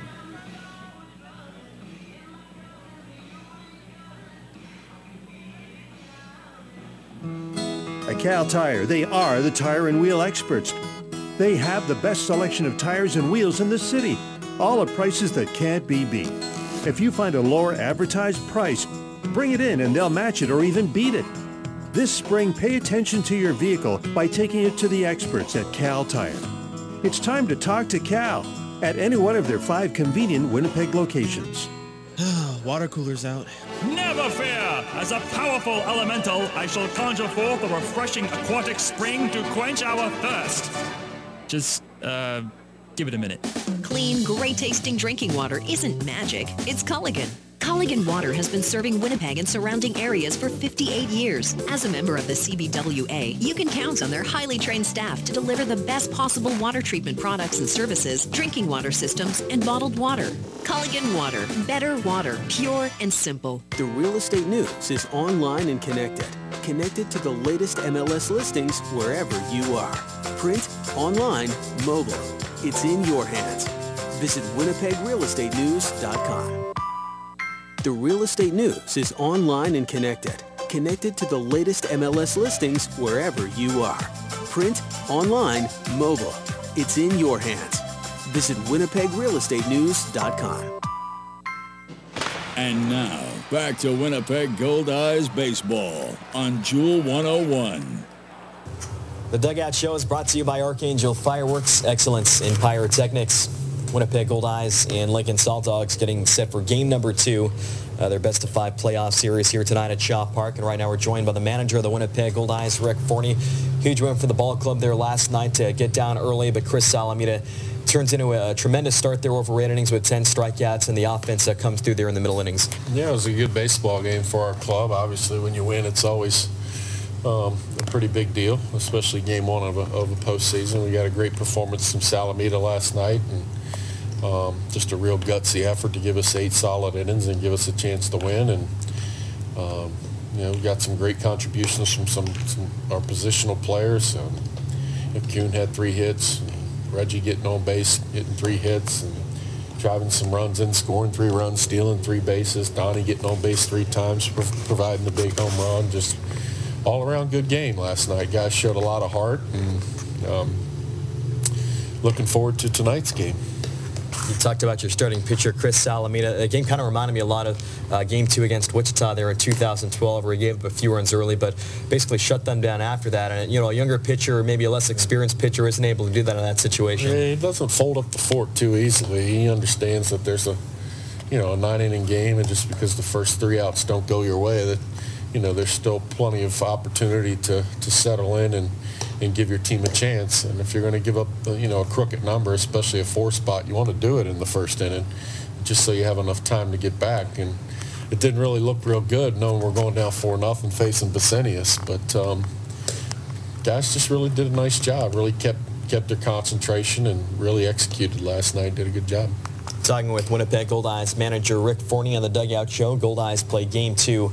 Their opening round playoff series tonight against the Lincoln Saltdogs at Shaw Park. You got contributions up and down the lineup throughout the entire regular season, and last night all 9 of your starters either have a hit, an RBI, or they score a run. Yeah, that's important. You got to have some depth in your lineup. You don't really want guys to be able to single out 1 or 2 hitters in your lineup and try to pitch around them. You got to have some depth, and guys that are capable of driving in runs or grinding out a key at bat to get on base, or have the ability to drive in some runs. And we kind of have that in our lineup. And we have a good blend of speed on our lineup. We have some depth, obviously, as we've said, and got some balance with some lefties and some righties in there. And just, we can be a dangerous team at times offensively. You get a couple of huge 2-out hits there, bottom half of the third, to tie the game there at 4 apiece. Reggie with a big triple out to left center field, and then 2 pitches later, Donnie with a huge home run. Yeah, I mean, sometimes, when you're down in a hole like that, you got to have some real patient early at bats each inning, and we were getting that. And then, one of the key ingredients to coming back from that is you got to have that big extra base hit, not just a base hit, but a big extra base hit with some men in scoring position. And obviously Reggie getting the ball in the left center field, got us going and put a lot of energy back into our team. And then Donnie coming up with the big 2-run home run to knot things up certainly changed the whole ball game. 2 innings later, it's 1 out of nobody on. You would eventually go on to score the decisive runs, but Casey Harther comes back from a 1-2 count in that situation and battles a tough guy, 3 fastballs, and then he fouled off, and on the 9th pitch he draws the walk. Yeah, not an easy at bat. Things didn't go the way he was hoping for earlier in the bat, and we had a man on first, and we wound up getting him thrown out at second base, attempting to steal. And Casey's, he has the ability. He hasn't taken a lot of walks this year, but he can grind out some at-bats, and he was able to do it last night. And it took a lot of life out of Basenius, that at-bat right there, and kind of just gave us life to extend the inning. And that's it was for me, it was a critical part of the game, I think. Yeah, and then later on in that inning, the play in which the runs actually come across, Donnie with a good takeout slide at second, Josh using his speed to beat out a potential double play, and then Reggie on the overthrow ends up coming around from second. That's what it takes, man. You got to play the game hard and be willing to sacrifice yourself, and sometimes breaking up a double play can be the difference maker, whether you're going to score or be able to extend the inning. And that was the case last night. Maz got the ball deep enough in the hole and was running hard out of the box, but it was important for Donnie to get there in time to be able to put a good slide on the second baseman to keep them from turning that inning into double play. And you guys have 5 stolen bases as a team, but not just 5 steals. All 5 of them came in critical junctures last night. Yeah, you know, as we've kind of played this year, when we've been pretty good offensively, a lot of it's been produced by our base running. And you know, we had a couple instances last night where we had some guys able to steal some bases, double steal, and went first to third a couple times, legged out a couple extra base hits, just all around. You know, that's kind of what you need. You need to play this game fast, and you need to play it at a speed where you can make the defense uncomfortable. Brendan Lafferty comes in. They get a couple of kind of softer base hits to get the tying runs on, but a huge strike out of Ian Gack, and then he's able to get joint to end the ball game. Yeah, you know, it's just one of those deals. You know, our bullpen doesn't seem to be as crisp as they quite need to be, but at the same time, they've done a good job all season long of being able to pitch out of some self-induced jams. And, you know, that's another sign of a veteran pitcher in Lafferty still being able to keep his poise and composure out there, knowing you got first and second. A potential double steal situation with the runners that they had on, which could have put the tying run at second base, where he sped his delivery up, did a good job of keeping the runner, you know, making him stop his feet so he doesn't get a good walk and lead and feel like he has an opportunity to steal right there. But most importantly, he executed 3 great pitches in the bottom of the zone to Ian Gack to produce that strikeout. You have Ethan Hollingsworth on the mound tonight for game number 2. Just phenomenal once he came off the DL there in June. 8-1 for you, and I'll take on a good pitcher as well in Marquise Fleming. Yeah, it's just kind of the big thing is throwing strike one. That was kind of the difference in Sal last night. After the first inning, he started to get ahead with a little more consistency, and you know, it changes the complexion of everybody's at bat once the count goes. You know, it starts 0-1, and Ethan's been doing a real good job of that lately. And so we're going to need him to stay ahead in the count and you know, get a good mix going again, get that good breaking ball and changeup going. And if he's able to throw strike one, he has those 3 pitches going, he should be fine. You take on a guy, Fleming, you saw him twice. He pitched well against you guys both times. A lot of changeups. As a hitter, what's the kind of approach against a guy like that? Just be patient. Make sure you see him up in the zone. And when we faced him earlier, we were kind of chasing a lot of off-speed stuff down and out of the zone. So for him, just make sure you're patient, see him up in the zone. You know, you're going to see a lot of off-speed pitches, especially in fastball counts, 3-2 count. That seems to be what their pitching staff likes to do. We saw quite a bit of 3-2 sliders last night, and you're going to get 3-2 changeups from Fleming. But, you know, he's one of those guys. Hopefully we can get on base early in the count and be able to do some things. He throws enough strikes that you have some options where you can hit and run and do some other things. But hopefully we can make him uncomfortable early and force him into changing his plan and get him away from some of his strengths. 7th year for you in 9 years in the postseason as a manager. Is there any extra rush going into that first game, or do you feel differently? Did you feel differently last night than say you did in the 2006 postseason? No, you feel the same. I mean, obviously, the 2006 club's much different than this one. It was a much more uneasy feeling going into the game, just because we had a lot of inexperience on the field, not just in terms of guys that were, you know, number of years that they've played professional baseball, but number of playoff appearances and things like that. And sometimes it can be overwhelming for some of the younger players. And you could tell, you know, early in the series in that 2000, some guys just looked a little bit uncomfortable with the environment. But it's a little different scenario this time around. All right, Rick, great job as always. Appreciate the time. Good luck here in Game 2. All right, thanks, man. That was Winnipeg Goldeyes manager Rick Forney joining us earlier this evening on our Dugout Show, brought to you by Archangel Fireworks, Excellence in Pyrotechnics. The Winnipeg Goldeyes and Lincoln Saltdogs currently in a rain delay after 2.5 innings in Game 2 of the American Association Division Series.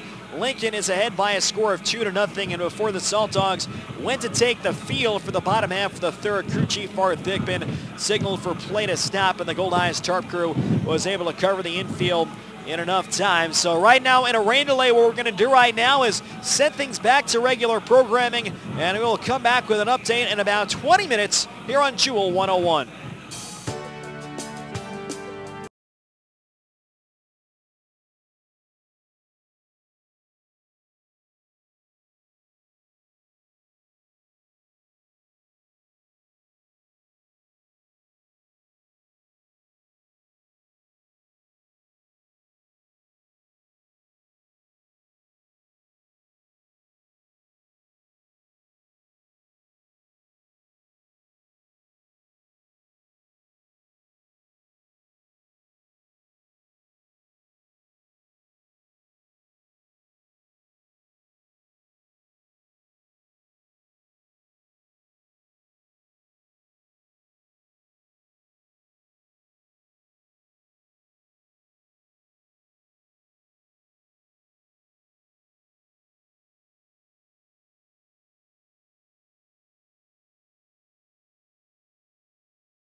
in 2014. They were able to get the tarp on, and about half an hour ago they were able to get the tarp off in quick order. And Todd Ferguson and his crew here at Shaw Park have done a great job to patch up the infield, and we are just moments away from getting back to baseball. The umpires have actually gone back to their positions, and the Lincoln Saltdogs have now retaken the field at Shaw Park. So we are just about ready to get underway. Ethan Hollingsworth continues to get ready inside the Goldeyes bullpen down the left field line. The rain has stopped, and while it is still rather chilly right now at Shaw Park, we are set to get back to baseball in Game 2 of the American Association Division Series. So the Lincoln Saltdogs have a 2-0 lead. Winnipeg will be setting up 8-9-1.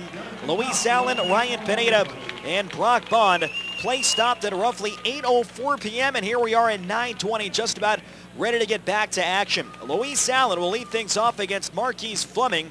Will now get his usual 8 warm-up tosses atop the mound at Shaw Park. Fleming is not allowed a base hit over the first 2 innings. He walked 2, but sandwiched in between the walks in the opening inning was a double play off the bat of Jake Blackwood, so Fleming was able to escape despite the 2 free passes, and then he had a very efficient second, including back-to-back strikeouts of Donnie Webb and Josh Mazzola. So Marquise Fleming back on the hill.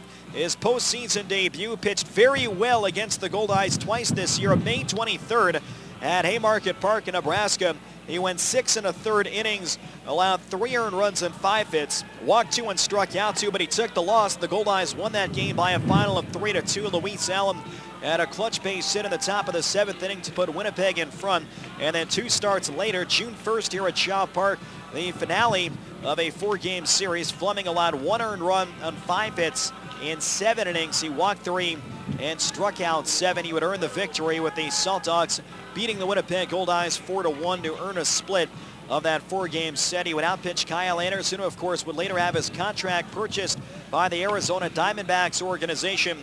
So the line right now, 2 runs, 5 hits, 1 error for the Lincoln Saltdogs, no runs, no hits, and no errors for the Winnipeg Goldeyes. So both teams have battled through the rain delay just under 1 hour and 20 minutes, and Luis Allen, who is now tied for the most hits in Winnipeg Goldeyes franchise history, will get his first at bat of Game 2. And again, you tip your cap to every single Goldeyes fan that has remained in attendance to support their hometown team, trying to take a 2-0 series lead before this series will shift to Lincoln, Nebraska on Saturday evening. So Luis Allen in the regular year, he had 289, 6 homers and 50 runs batted in. And lifetime against the Lincoln Saltdogs, 35 games played, a .359 average. Allen, a right-handed batter. Marquise Fleming back on the hill. And the right-hander goes to the windup and the pitch. Fastball on the inside corner. A good 2-seamer from Fleming. And the count, no balls and 1 strike. So our return pitch to action is at 9:23 p.m. So the rain delay unofficially 1 hour and 19 minutes. The 0-1 pitch. Swinging a looper. Shallow left field. It's going to be a tough play. Gilmartin going out. Reaching. Can't get it. It's off his glove. And it lands in shallow left field for a base hit. A bloop single for Luis Allen, and that'll bring up the tying run. Here in the bottom half of the 3rd, Ryan Pineda will step to the plate. Pineda, 274, 5 homers and 31 driven in. Pineda 0 for 4 last night, but he had an RBI, a ground ball to first. With the bases loaded and 1 out in the bottom of the 2nd, that helped the Goldeyes get on the board and cut the Saltdogs lead to 4-1. So 1 on and nobody out. Allen held at first by Ian Gack. The shortstop, Mike Gilmartin, plays a couple of steps in the hole. And Pickney is near the line, playing halfway at third base against his former Airhawks teammate. Pineda squares, bunts it left side. Pickney bare hands, tough play in the grass. The throw is just in time to get Ryan Pineda. Good idea there. Just after the rain delay, the wet grass here at Shaw Park, and Pineda forced Brandon Pickney to make a great play. He had a charge in, barehanded that ball halfway between third and home. And he just got him at first base. So credit Pineda with a sacrifice bunt. Allen moves in a scoring position. And the lineup flips over for Brock Bond, who drew a 4-pitch walk leading off the bottom half of the 1st inning. It'll be 5-3 in the sacrifice bunt. Third baseman to first baseman. And now a single could cut this Saltdogs 2-0 lead in half. Bond, a switch hitter from the left side of the plate. Marquise Fleming comes set below the belt. Checks back at second. Gilmartin keeping Allen close. And the pitch, sinker over the outside corner, 83 miles an hour. It's no balls and 1 strike. Brock Bond finished 15th in the league in batting in the regular year, a .326 average. He ended up playing in 64 games with the Winnipeg Goldeyes. The 0-1 pitch. Swinging a ground ball to the right side. Gack behind first field. He'll take it to the bag himself. And Allen will cross from second to third base. Fleming with a good off-speed pitch. He had Bond out in front, so now there's 2 men down. An unassisted put out by Ian Gack, the Saltdogs first baseman. And that brings up Jake Blackwood 0 for 1, grounded into a 6-6-3 double play. A high chopper in which Mike Gilmartin grabbed it and then stepped on second base to record a couple of outs in the bottom of the first.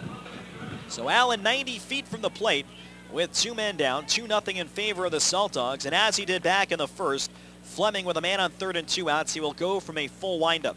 Blackwood could sign with 1 swing of the bat. And the first pitch from Fleming. Breaking ball check swing. It's a called strike on the outside corner. A 69-mile-an-hour slow curveball from Marquise Fleming. Like Ethan Hollingsworth, the Goldeyes starting pitcher, 27 years old, born and lives in Oakland, California. A quick look over at third base. And the 0-1 pitch. Swinging a line shot to right field. Coming on is Joint, and Joint makes the catch to retire the side. Blackwood hit it hard the other way, but it was right at Brian Joint. No runs, 1 hit and 1 left on base. Into 3 innings here in Game 2. It's Lincoln 2 and Winnipeg nothing on Jewel 101. Water cooler's out. Never fear! As a powerful elemental, I shall conjure forth a refreshing aquatic spring to quench our thirst. Just, give it a minute. Clean, great-tasting drinking water isn't magic. It's Culligan. Culligan Water has been serving Winnipeg and surrounding areas for 58 years. As a member of the CBWA, you can count on their highly trained staff to deliver the best possible water treatment products and services, drinking water systems, and bottled water. Culligan Water. Better water. Pure and simple. At Cal Tire, they are the tire and wheel experts. They have the best selection of tires and wheels in the city, all at prices that can't be beat. If you find a lower advertised price, bring it in and they'll match it or even beat it. This spring, pay attention to your vehicle by taking it to the experts at Cal Tire. It's time to talk to Cal at any one of their 5 convenient Winnipeg locations. The real estate news is online and connected. Connected to the latest MLS listings wherever you are. Print, online, mobile. It's in your hands. Visit WinnipegRealEstateNews.com. The real estate news is online and connected. Connected to the latest MLS listings wherever you are. Print, online, mobile. It's in your hands. Visit WinnipegRealEstateNews.com. And now, back to Winnipeg Goldeyes Baseball on Jewel 101. Winnipeg Goldeyes Baseball is brought to you by MTS. Get unlimited internet in Manitoba on all your devices only with MTS. We go to the top of the 4th inning at Shaw Park. The Lincoln Saltdogs in Game 2 of the American Association Division Series. They have a 2-0 lead over the Winnipeg Goldeyes. Jeremy Hamilton, Brandon Pickney, and Mike Gilmartin, 6, 7, and 8, to up against Ethan Hollingsworth, who, like Marquise Fleming, will try and stick it out after an hour and 19-minute rain delay. Hamilton has driven in one of the Lincoln runs tonight after Brian Joint led off the second with a bloop double. Hamilton singled on a one-hopper to center field. So Hamilton has driven in a run in each of the first 2 games of the series, a left-hand batter. And the pitch, swinging a liner foul the other way. It's no balls and 1 strike. Jeremy Hamilton in the regular season hit .245 in 76 games, 1 homer and 33 runs batted in. He ended the year on a 6-game hitting streak in which he was 10 for 21. Changeup misses outside. It's 1 ball and 1 strike. He had 7 runs scored and 6 driven in during the 6-game streak to close out the regular year. Lincoln would finish up on Monday with a doubleheader. Swinging a tapper back to the mound. Hollingsworth fields. He'll run halfway to first, makes the underhand flip to Casey Harder.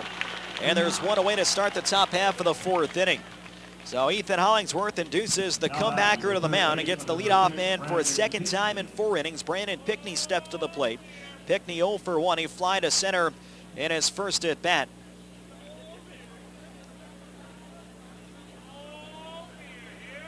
Ethan Hollingsworth trying to improve to 9-1 overall this year. This is his 15th start.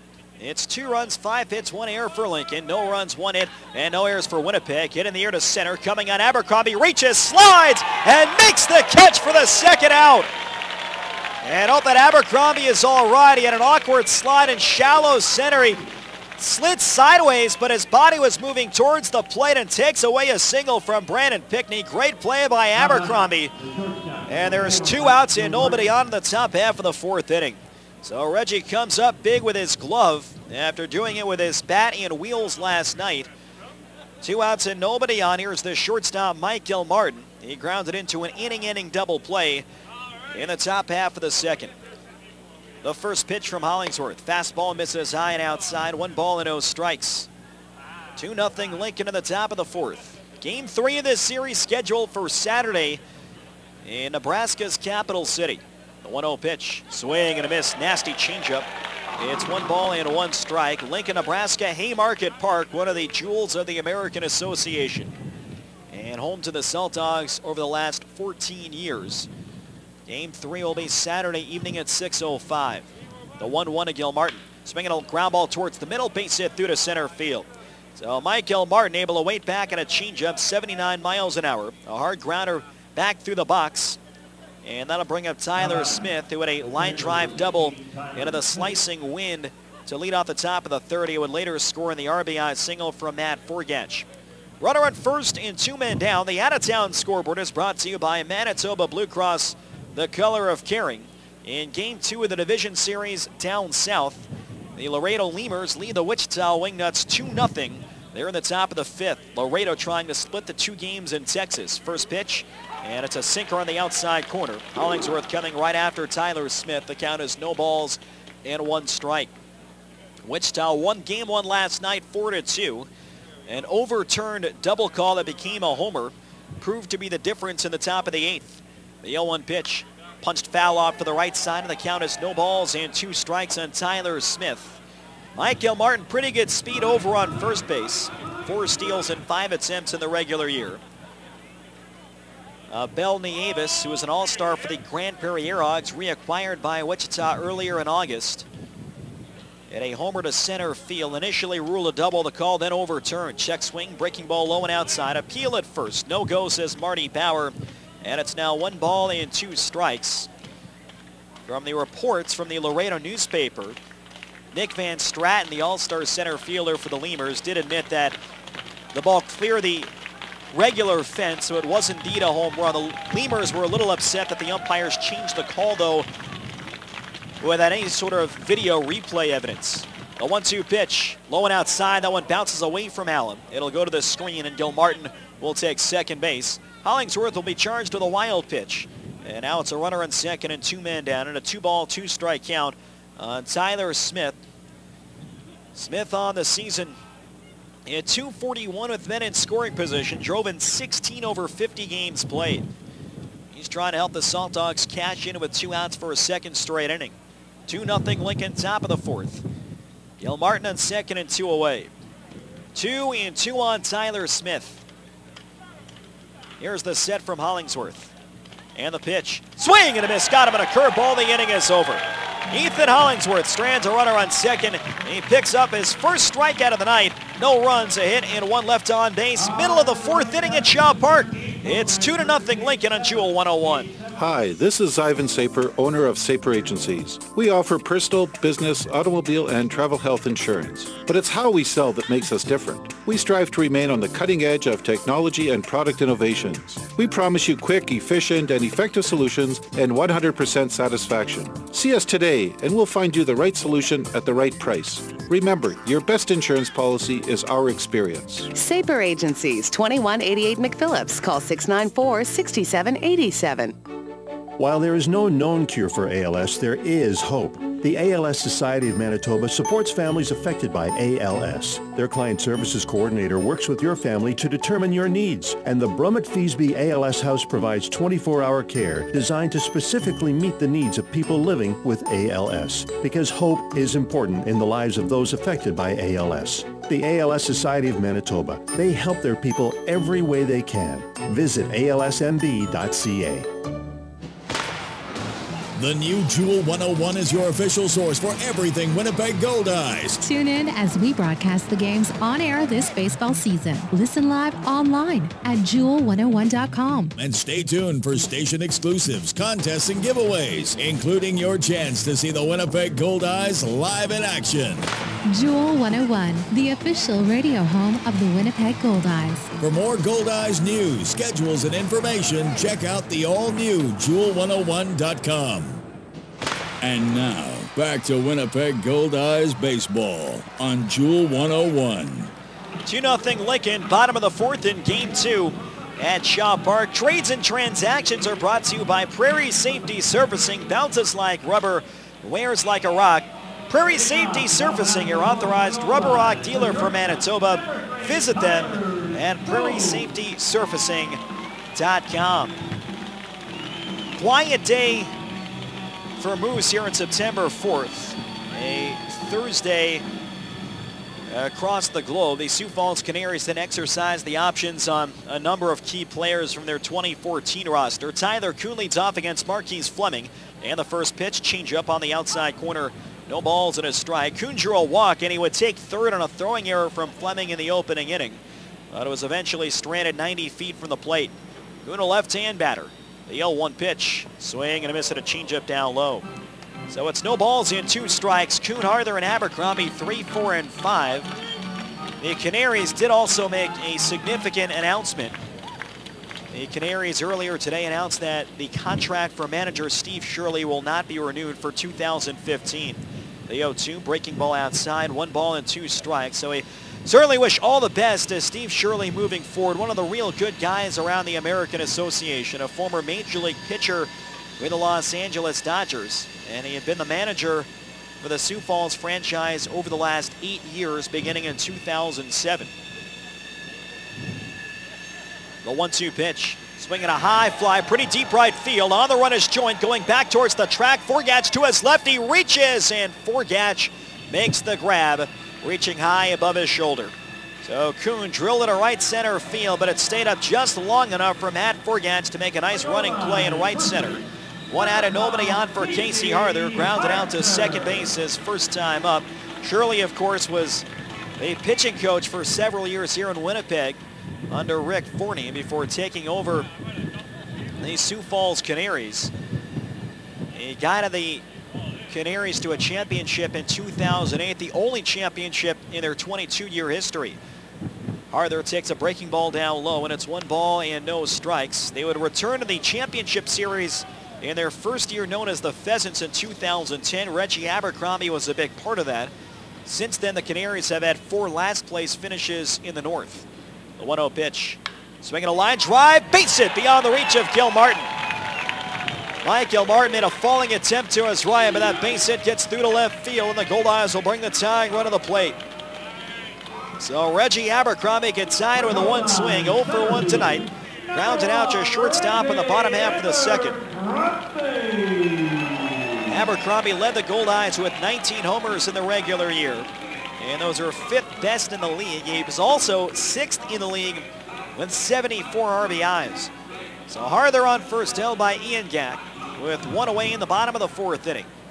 Outfield is deep and a half step the other way. Wind has died down considerably, still blowing in from left center. Fleming from the stretch, and the pitch. Swinging a line drive, foul. Out in front of a changeup, and that'll roll out towards the Goldeyes bullpen. It's no balls and 1 strike on Reggie Abercrombie.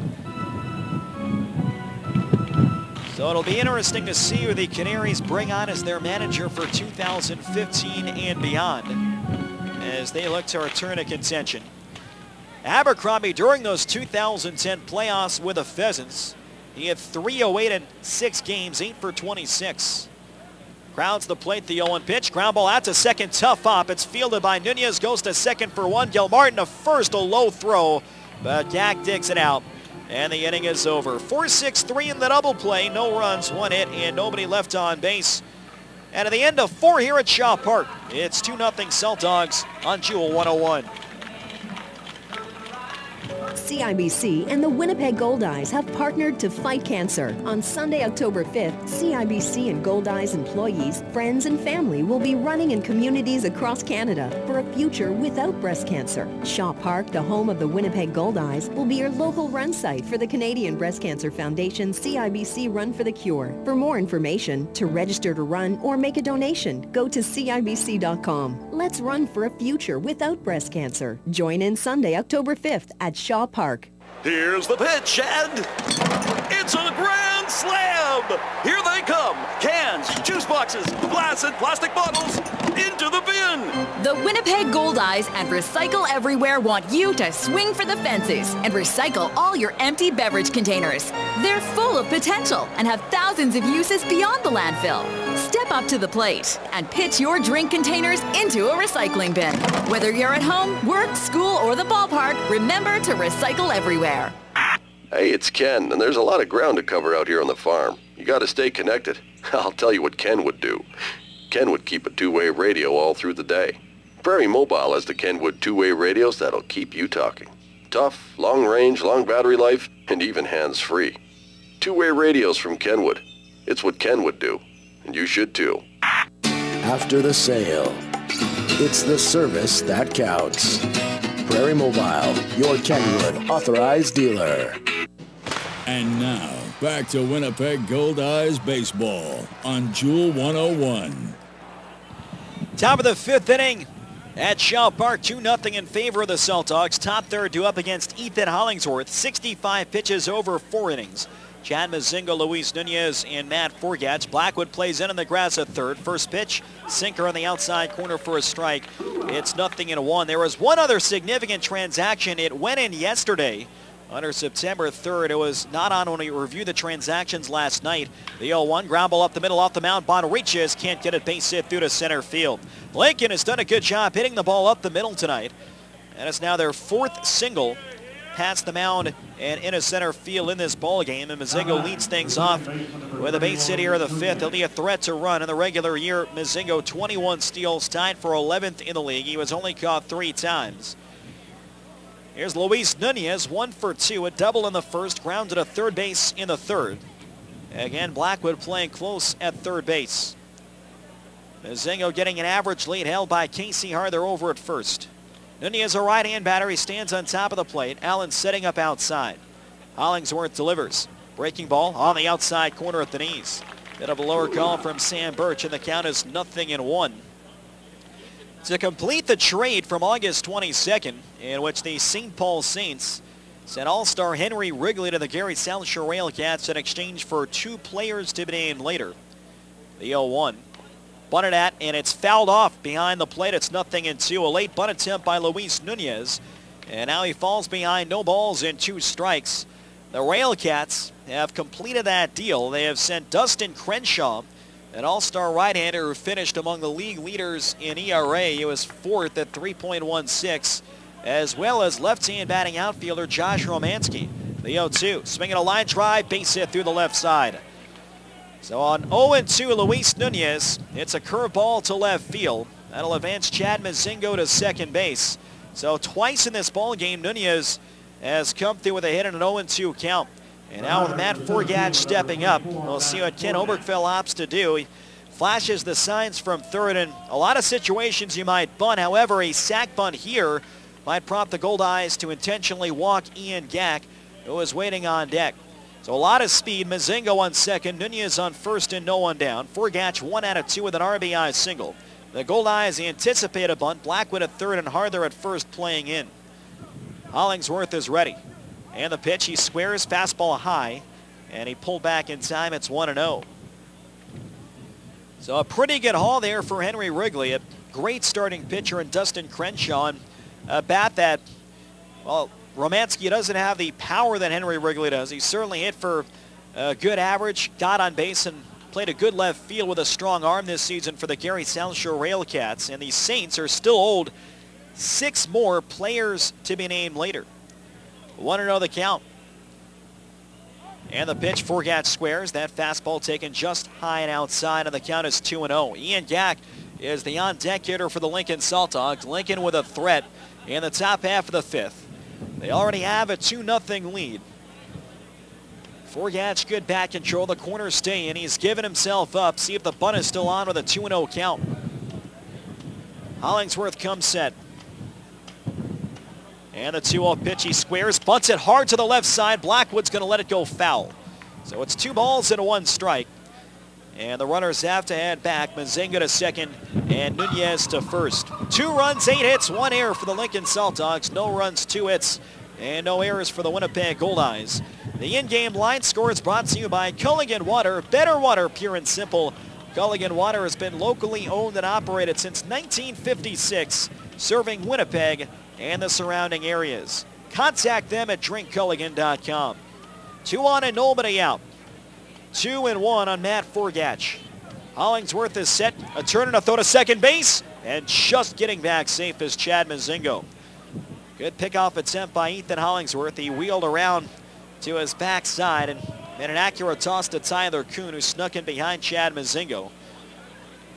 Mazingo didn't have that big of a lead off second, and that prevented him from getting picked off. 2-1 on Forgatch. Allen sets up away. Forgatch not showing bunt. He swings. It's a high fly, deep center field. Abercrombie back into his left. Over by the track, reaches and makes the catch. The runner on second, Mazinga will tag. He's on his way to third. Gets there without a relay, and Nunez holds at first. Another great catch by Reggie Abercrombie. That was struck well to dead center by Matt Forgatch. Abercrombie got a good jump, and the wind started to carry that ball further towards center field. And Reggie, reaching over his shoulder by the 400-foot marker, was able to take away an extra base hit. So now it's first and third and 1 man down. Ian Gack stepping up. A base open here, but at second base. And we'll see the Goldeyes work carefully to Ian Gack, who in this game is 0 for 1. He lined out to second in the first. He took 3 balls before the 4th one was intentional in the top half of the 3rd. Right-hand pitcher, right-hand batter. Hollingsworth delivers. Fastball taken low and inside, and it's 1 ball and 0 strikes. He is a candidate to ground into a double play. And that could get Hollingsworth out of this jam, but maybe the best raw power of any hitter in the American Association. Led the league with 27 home runs. Here's the 1-0 pitch. Swinging a ground ball to third. Blackwood's got it. He goes to second for 1. Bond to first, and it's not in time. Gack beats it out. Into scores Mazingo, and it's 3-0 Saltdogs in the top of the 5th. First base umpire Marty Bauer had the call. No argument from the Winnipeg Goldeyes. Gack just able to beat it out. A hard 2-hopper out to third base. Jake Blackwood made the nice play. He fired to second. Brock Bond had to get out of the way of the sliding Luis Nunez, and that allowed Ian Gack to just barely beat out that relay at first. So Gack will get credit for an RBI. Mazingo comes in to score 3-0 Lincoln. And the Saltdogs manufacture a run for a 3rd time in 4 innings. Gack in first, 2 outs. Here's Brian Joyne, 1 for 2 with a bloop double. And the first pitch, swing and a miss at a changeup down low. The count is no balls and 1 strike. Joyne's double was on a pop fly that the wind pulled beyond the reach of Brock Bond. He would later score on the Hamilton base hit. He hit into an inning-ending fielder's choice in the top half of the 3rd. 3-0 Lincoln. Here's the 0-1 pitch. Swinging a high pop-up right side on the foul ground. Harther is drifting out over by the foul track. Bond sprints over, slides, tumbles, and it's just off his glove. Great effort by Bond, but a ways out of the wind. You look at those flags in right center field. They're not only blowing towards the right field line, but a couple of them are blowing in an upward direction. So everything in the air in some fashion is going to get pulled towards the right side of the field. It's 0-2 on Brian Joyne. Saltdogs lead 3-0. Forgatch, Gack, and Hamilton have driven in the runs tonight. Gack, a slow runner on first, held by Casey Harther. Outfield is deep and straight away against Brian Joyne. 6 career homers and 21 career runs batted in 29 games in this stadium. Here's the 0-2 from Hollingsworth. Fouled straight back, tipped a fastball just off the plate, and it's still no balls and 2 strikes. Jeremy Hamilton, a left-hand batter, is waiting on deck. Both teams rolled out the same starting lineup. both in the batting order 1 through 9 and on defense, as they had in game number 1. So the only changes were the starting pitchers. Marquise Fleming has looked sharp over 4. He has not allowed a run. He has given up just 2 base hits, and he has worked the two-seamer changeup combination well. First couple times to the Goldeyes lineup. 1 on and 2 out, top of the 5th inning. And the pitch, breaking ball low. That one boxed away by Allen. On his way to second is Ian Gack. And now a runner in scoring position and 2 men down. That'll be a wild pitch charge to Ethan Hollingsworth. So now it's a 1-ball-and-2 strike count. Ryan joined in the regular season, 17 for 55 with 2 outs and men in scoring position, a .309 average. Ryan joined at 10 regular season home runs. Now in his 4th year in the American Association. He's played for the T-Bones, the Saltdogs, the Goldeyes, and the El Paso Diablos. Hollingsworth looks at second. Here's the 1-2 pitch. Swinging a ground ball up the middle. Kuhn reaches down, he fields. Throws on to first base just in time to get joined. Good play by Kuhn. And that ends the inning. The Lincoln Saltdogs get a run and 2 hits. There is 1 left on base. We've come halfway in game 2 at Shaw Park. It's 3-0 Lincoln on Jewel 101. Here's the pitch, and oh, my goodness, a line drive right into Morton's face. He just smashed his glasses. He's standing up again. But boy, those glasses are toast. Well, I bet he's glad he's covered by Manitoba Blue Cross. Just like sports, life can throw you a curveball. And while provincial health care doesn't cover glasses or all prescription drugs, Manitoba Blue Cross has coverage options to keep you in the game. Manitoba Blue Cross, the color of caring. Visit mb.bluecross.ca to find out more. This is Goldeyes Baseball on 100.7 CFJL, Jewel 101, Winnipeg. It's a quiet evening at the lake. You can hear the birds singing before bed. The gentle waves. It doesn't get any better than this. Unless you add Archangel Fireworks to your night. Having a birthday? Amp it up with fireworks. Family reunion? Nothing says we missed you like a crackling peony exploding in the sky. Typical Wednesday? You guessed it. You need Archangel Fireworks. 104 Pembina Highway. You've got your sunglasses, your sunblock, a hat, your wallet, and a few friends. Now, the only thing missing is the patio at your favorite Pony Corral. Grab a table on Winnipeg's best patios and enjoy the weather. Enjoy good conversation and enjoy great food and drink. Every Monday to Friday from 3 to 5, it's happy hour with half-price appetizers. Or pull up a chair on Saturday and Sunday for a nice outdoor breakfast with scenic views. Good times await on Winnipeg's best patios. Visit the Pony Corral today. And now, back to Winnipeg Goldeyes Baseball on Jewel 101. Tonight's trivia question is brought to you by the Place Louis Riel Suite Hotel in downtown Winnipeg. Place Louis Riel, specializing in spacious executive suites. Bottom half of the 5th at Shaw Park, Lincoln tacks on a run with Ian Gack, beating out a potential inning-ending double play. So 3-0 Saltdogs. Donnie Webb will lead off against Marquise Fleming. He'll be followed by Mazzola and Allen, 6, 7, and 8. First pitch, ground ball right side, tough hop, fielded by Gack. He'll run into first base himself, 1 down on the hard-hit ground ball to first base. Josh Mazzola struck out swinging his first time up. Will step in for a second time against Marquise Fleming. Our question tonight, who is the Winnipeg Goldeyes all-time leader in playoff runs batted in? Goldeyes all-time leader in playoff runs batted in with 24. Call the Jewel 101 studio at 204-943-5250 with your answer for a chance to win a Goldeyes prize pack. We'll have the correct answer later tonight. First pitch to Josh Mazzola, fastball strike on the outside half, and it's 0-1. Base is empty, 1 down, bottom of the 5th. Fleming winds in the 0-1 pitch. Curveball on the outside corner. 70 miles an hour, it's 0-2. So Fleming has worked in the two-seamer, the curve, and the changeup tonight. He's thrown them all for strikes. And he has kept the Goldeyes off the board over 4 1/3. Here's the 0-2 pitch to Mazzola. Fastball down low, 84 miles an hour. It's 1 ball and 2 strikes. Saltdogs single runs in the 2nd, 3rd, and 5th innings. Here's the 1-2 pitch. Swing and a miss, got him at a curveball, 68 miles an hour. Third strikeout for Marquise Fleming. It's 2 outs and nobody on. Winnipeg has had the leadoff man a couple of times. Bond in the first, he was erased in a double play. Allen in the third, and he was eventually stranded on third base. Here is Luis Allen, who's single and a bloop to left field, leading off the bottom half of the third following the rain delay, which was about an hour and 19 minutes. Play resumed shortly after 9:20. The pitch. Swing and a miss at a curveball down low. And the count is no balls and a strike. Fleming has also kept an extremely low pitch count. He's only at 51 through 4 2/3. That's in contrast last night at Joe Bissenius, who finished with 129 pitches in 6 innings. The 0-1 to Allen, swinging a looper, shallow center field. Coming on is Forgats, and it'll drop in for a base hit. And Luis Allen is 2 for 2.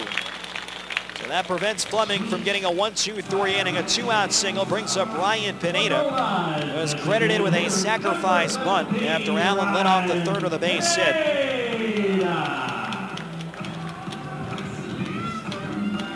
They've gone to the bottom half of the 6th inning in Laredo. The Lemurs lead the Wingnuts 2-0 in Game 2 of that series. Both Laredo and Lincoln are trying to gain splits in the first 2. That series down south will move to Wichita on Saturday. This series will head to Lincoln on Saturday night.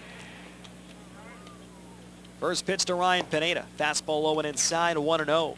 Saturday's scheduled pitching matchup, another good one. Left-hander Nick Hernandez, who was the American Association's Pitcher of the Year. He was 12-2 in the regular season and ranked 2nd in ERA. He'll pitch for the Goldeyes on Saturday. The 1-0. Changeup misses high and inside. 2 balls and no strikes. Lincoln will go with left-hander Kevin McGovern, who had not yet joined the Saltdogs during the 2 series at the beginning of the season between Winnipeg and Lincoln. Right-hand pitcher, right-hand batter. It's 3-0 Saltdogs in the bottom half of the 5th.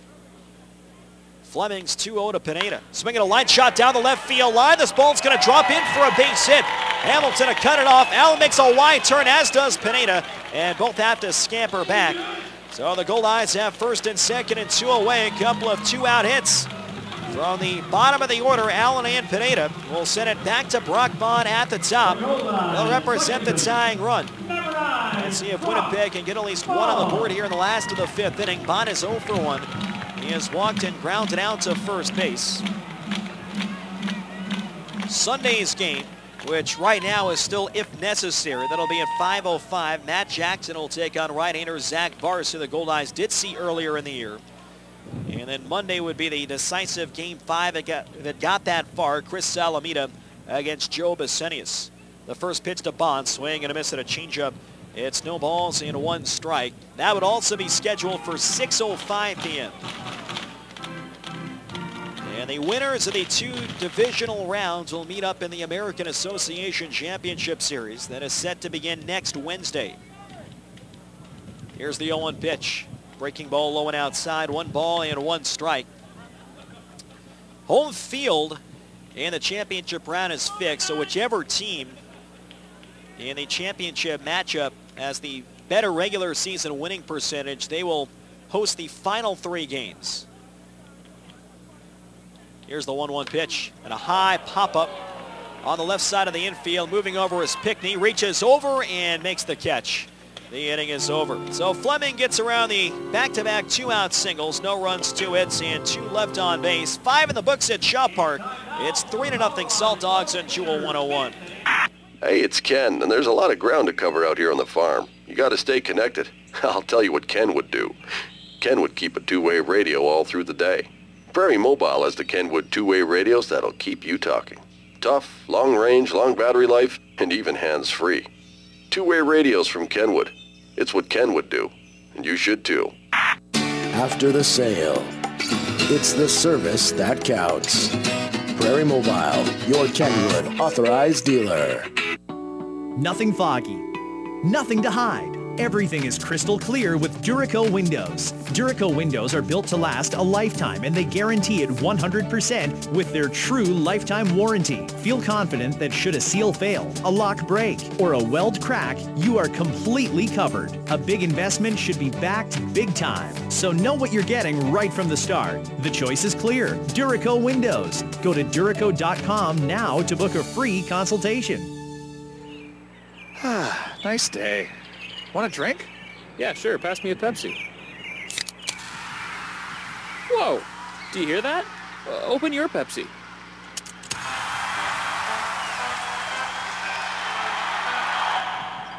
Whoa, that was awesome. Hit it out of the park this summer with the cool, refreshing taste of Pepsi. Pepsi, live for now. And now, back to Winnipeg Goldeyes baseball on Jewel 101.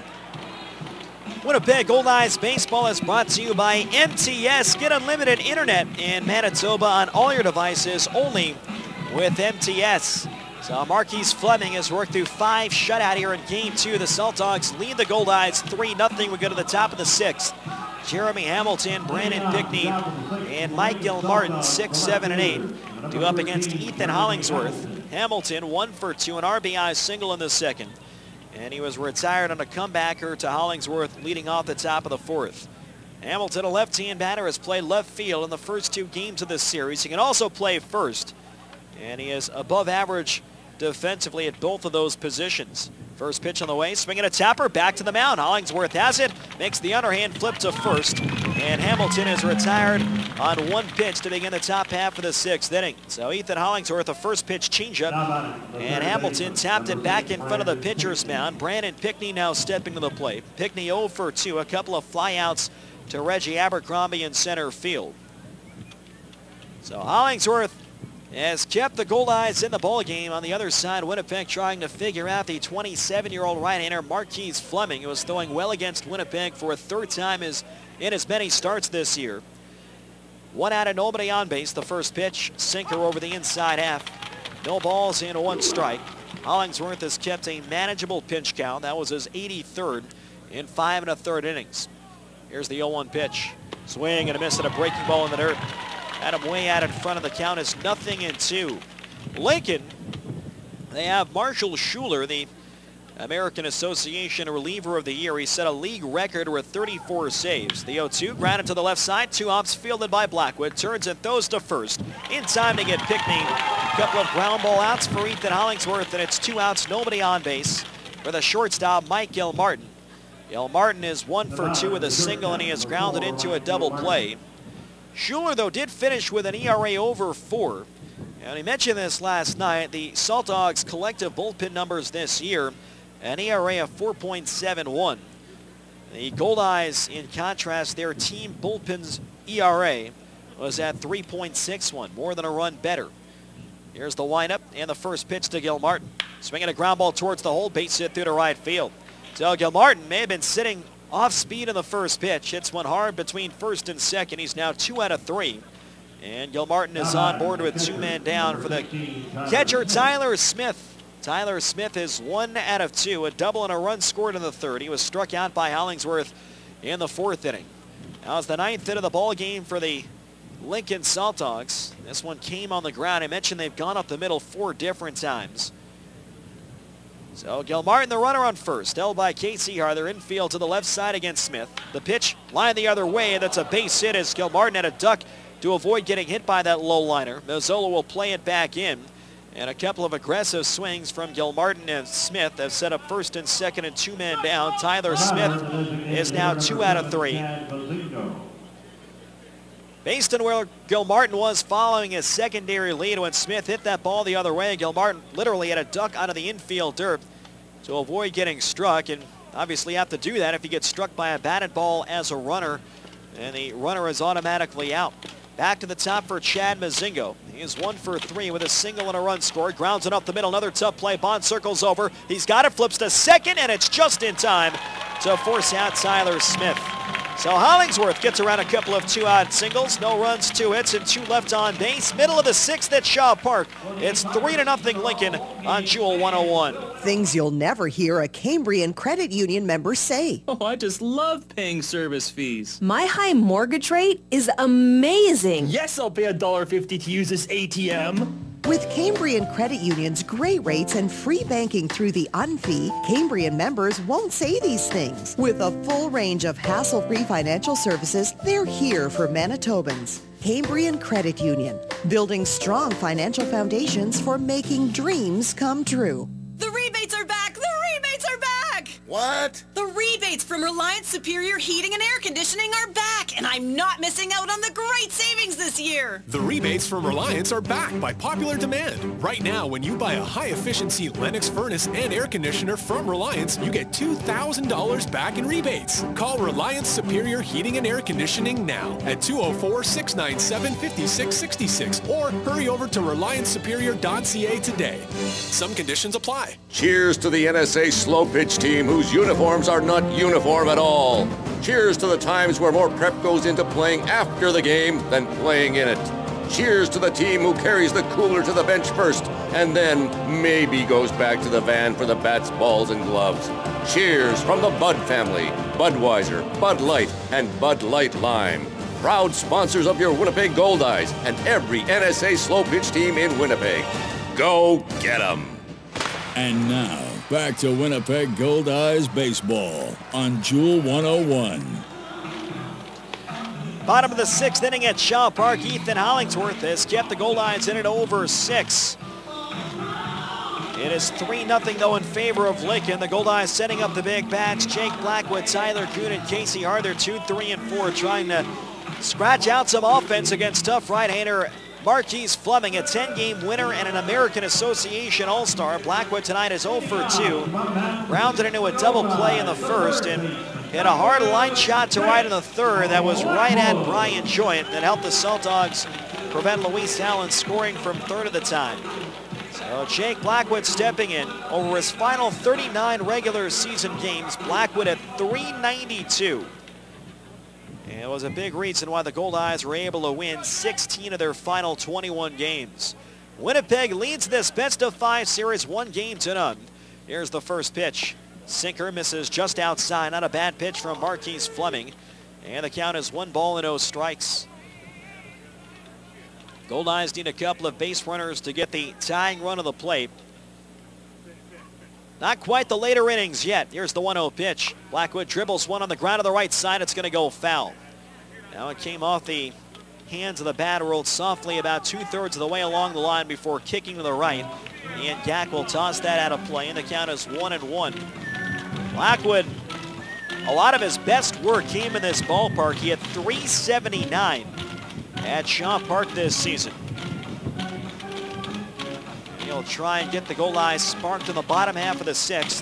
Fleming has thrown just 60 pitches over 5+. Outfield plays him a couple steps to right. Here's the 1-1 pitch. Breaking ball. It's over but low at 71 miles an hour. The curveball from the right-hander Marquise Fleming. Now it's 2 balls and 1 strike.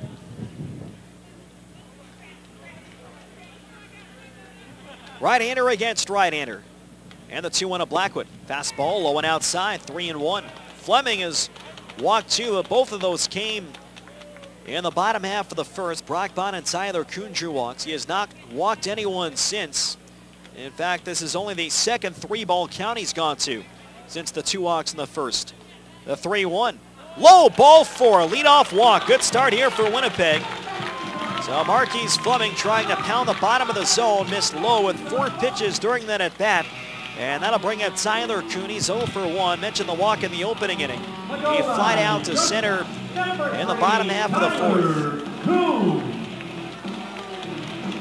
Goldeyes have been out hit 10-4 to this point, but they're still in it, only trailing 3-0. Blackwood held at first by Ian Gack. Fleming checks over the shoulder. And the first pitch to Kuhn. There's a fastball on the outside corner, and the count is no balls and 1 strike. Mention that Fleming spent a lot of his career in the Tampa Bay Rays organization. Got to AAA Durham twice in his career. Also spent a couple of seasons in high, the Florida State League with the Charlotte Stone Crabs. The 0-1 pitch. Change-up misses high and outside. 1 ball and 1 strike. Well, the Stone Crabs did a pretty good job trying to come up with their own kind of goofy marketing commercials. And a few years ago, Fleming started one. The theme was, "This is Stone Crabs baseball." 1 on and nobody out. The 1-1 pitch lashed foul the other way. Kuhn drove that a little bit behind, and it's now 1 ball and 2 strikes.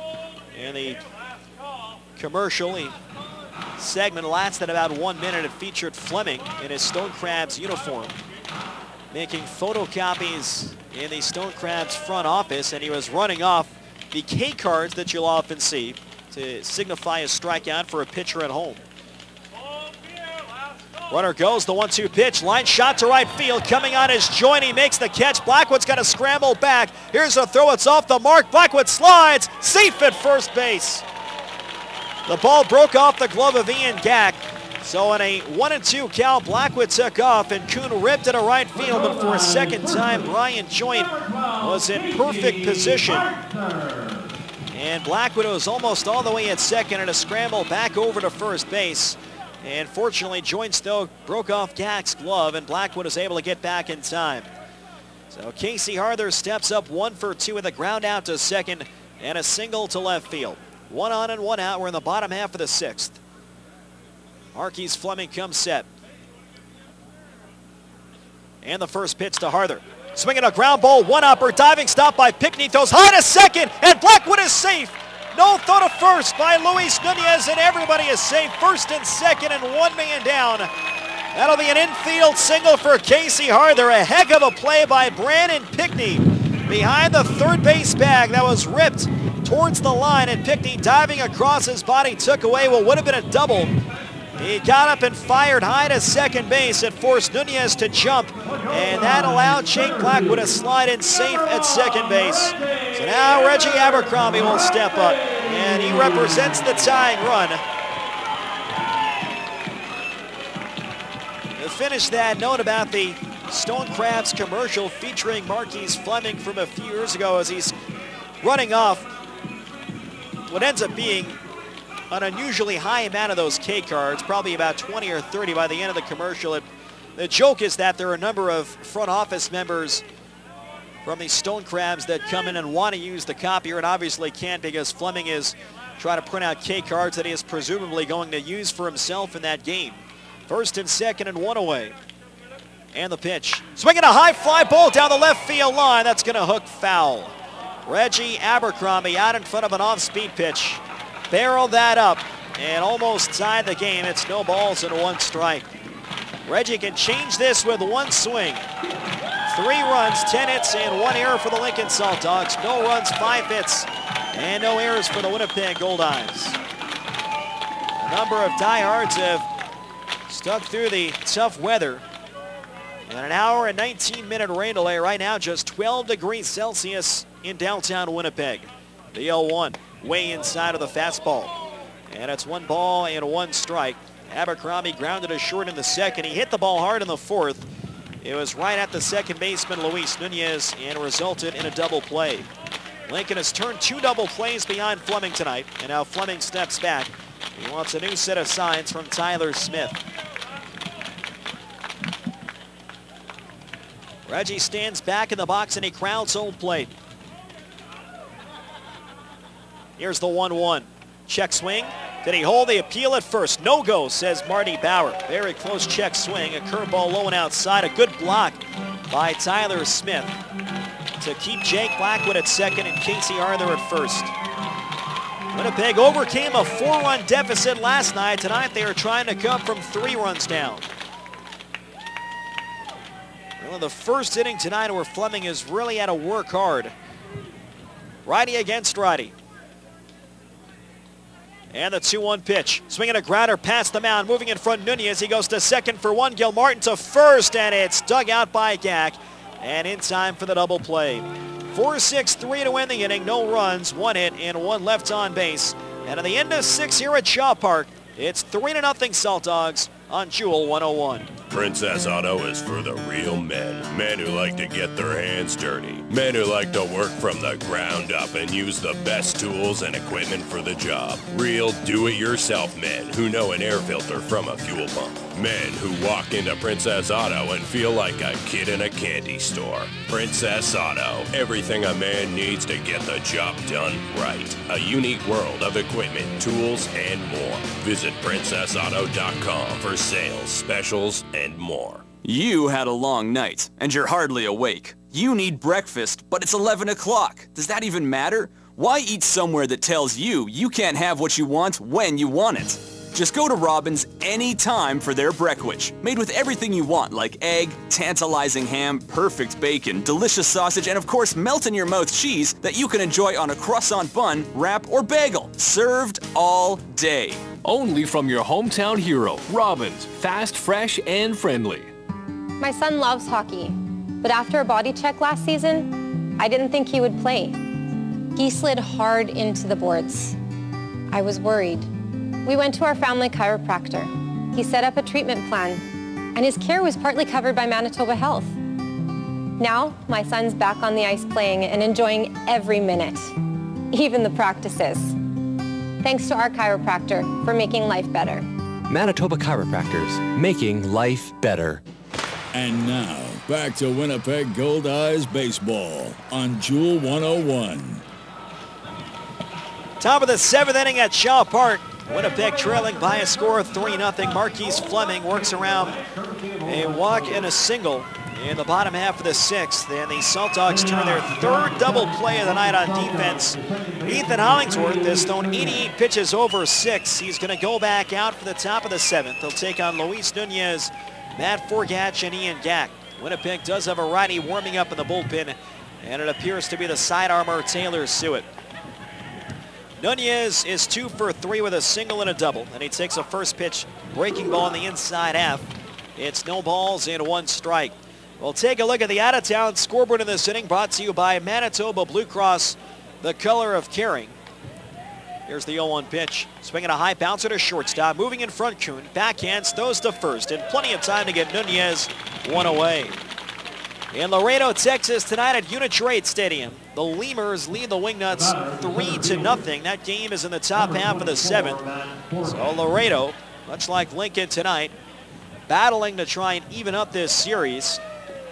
A little more important for the Lemurs, given that they are hosting the first 2 games. So in a lot of ways, a must-win for Laredo, with the final 3 games of that series set for Wichita. The final 3 of this series will be played at Haymarket Park. First pitch, fastball over the outside half. And the count is 0-1. Matt Forgatch at the plate, 1 for 3 with an RBI single. A stolen base. He is fly to left and fly to center. The 0-1 from Hollingsworth. Fastball, that one's a little bit low. 1-1 the count with Ian Gack waiting on deck.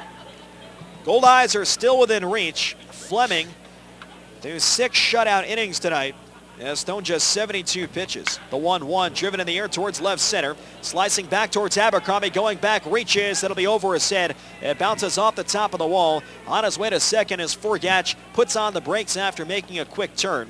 And Forgatch is on at second with a double just beyond the reach of Reggie Abercrombie. So the Lincoln Saltdogs with their 4th double in tonight's contest. And that will bring up Ian Gack with first base open. So we'll see if the Goldeyes pitch to Ian Gack in this situation. And not only do you have first base open, but a walk here would also set up a possible inning-ending double play with another right-hand batter on deck and Brian Joint. Gack in this game 0 for 2, and they will intentionally walk Ian Gack. So he will draw what will go down as his 3rd intentional walk of the series. He drew an intentional walk in the 2nd inning last night. He worked the count to 3-0 in the 3rd inning in this ball game. The 4th ball was intentional. And now we'll get the full free pass in the top of the 7th. And that'll bring up Brian Joint, who is 1 out of 3 with a double and a run scored. It is now 3-2 in favor of Laredo. That game has gone in the bottom half of the 7th. And then Carlo Testa, an American Association All-Star, has hit a 2-run homer to break out Casey Harmon's shutout bid. Here it's 3-0 in the top of the 7th in favor of Lincoln. Gabe Aguilar has joined Taylor Suet inside the Winnipeg Goldeyes bullpen. So joint steps to the plate. Ethan Hollingsworth now in 97 pitches over 6 1/3 innings. Double play is in order. On second is Matt Forgatch, good speed. Ian Gack, a slower runner, is on first. Now Luis Allen steps in front of the plate. He'll flash out some defensive signs. Seward is just about ready to go. Aguilar probably needed a few more pitches with Jeremy Hamilton on deck, a left-hand batter. So Hollingsworth looks in. He's done a good job getting a lot of ground balls tonight. Righty against righty. Here's the first pitch. Swing and a miss at a breaking ball outside. Good way to start him off, and the count is 0-1. A double by Matt Forgatch, the 11th hit of the ball game for the Lincoln Saltdogs. Winnipeg still within reach right now. Hollingsworth trying to escape a first and second one-out situation. The 0-1. Swinging a tapper towards the mound. Hollingsworth has it. He turns, goes to second for one. Kuhn to first. Double play, and the inning is over. Ethan Hollingsworth induces his third comebacker of the night, and this one results in a 1-6-3 double play to end the inning. So the intentional walk pays off, and Hollingsworth gets through 7 strong tonight. No runs, a hit, and 1 left on base. 7th inning stretch time at Shaw Park. It's 3-0 Lincoln on Jewel 101. Summer barbecues on the patio. They're all fun and games until someone slips and drops an entire plate of steaks. Prairie Safety Surfacing can help keep your family and steaks safe all year round with Rubber Rock, the original rubber safety surfacing in North America since 1983. Prairie Safety Surfacing mix and pour Rubber Rock on site to create a seamless, non-skid finish on your patio, driveway, pool deck, and more. Trust the original Rubber Rock. Bounces like rubber, wears like rock. Learn more at prairiesafetysurfacing.com. There's no feeling like escaping to the lake and catching a few fish. And Pro-Am Tackle has everything to make a fishing trip perfect. Rods, reels, tackle, trolling motors, even live tackle year-round and much more. Plus the guys at Pro-Am Tackle are local, know their stuff, and the best fishing spots. Oh, hold on. Hello? Jim? That you waving from the canoe down the lake? Let me send you a selfie with the fish I just caught. I loves me some nature. Pro-Am Tackle, 1094 Nairn, or follow them on Facebook and Instagram. Go to bostonpizza.com and finger cook a meal the whole family will love. Don't waste your precious time cooking when you don't have to. We know you've got more important things to do, like watching sports highlights, stopping your kids from bumping into stuff, or simply taking a break from napping. And with over 100 menu items to choose from, everyone can get exactly what they want. To order, call 925-4111 or finger cook today at bostonpizza.com. And now, back to Winnipeg Goldeyes baseball on Jewel 101.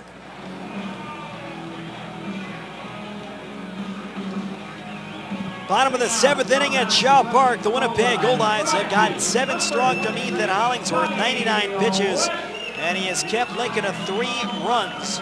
And now Winnipeg down 3-0 will try and get something going against Marquise Fleming. 6 shutout on 5 hits. On just 72 pitches. Donnie Webb, Josh Mazzola, and Luis Allen, 6, 7, and 8 are the scheduled batters. Switch hitter from the left side. Webb takes a changeup over the outside half. And the count is no balls and 1 strike. Donnie Webb in the regular year at 292. At one point in a 19-game hitting streak. Fastball, that's taken just low, not a bad pitch. That one actually looked better than the first pitch from Marquise Fleming. It's now 1 ball and 1 strike. Fleming deals in the 1-1. Swinging a high fly ball, deep right field. Back goes Joint, doesn't even look, and this ball is gone!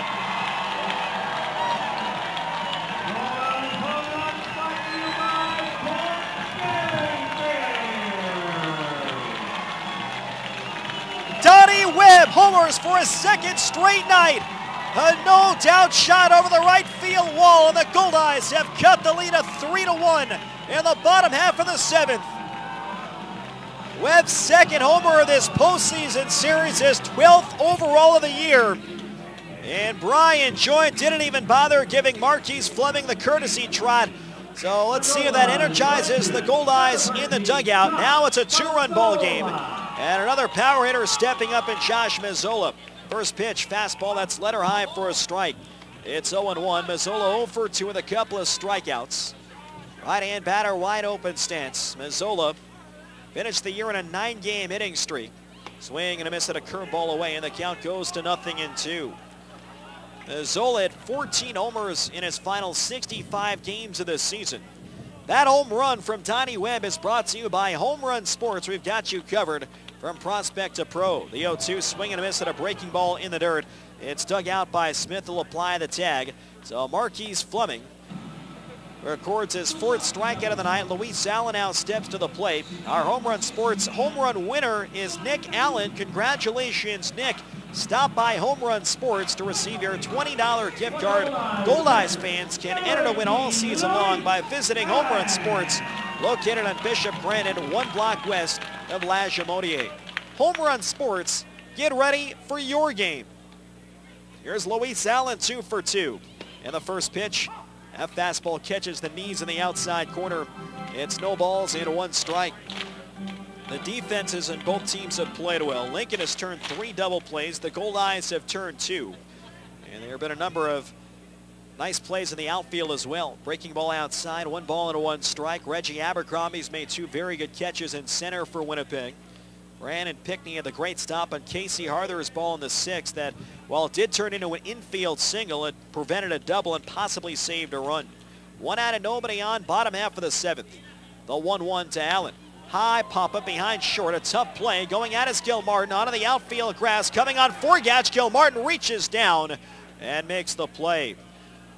A tough swirling pop-up in a shallow center. Gilmartin had it off the bat, but he kind of slowed up a bit as Forgatch came in from center. Gilmartin stayed with it, though, and it's 2 outs and nobody on.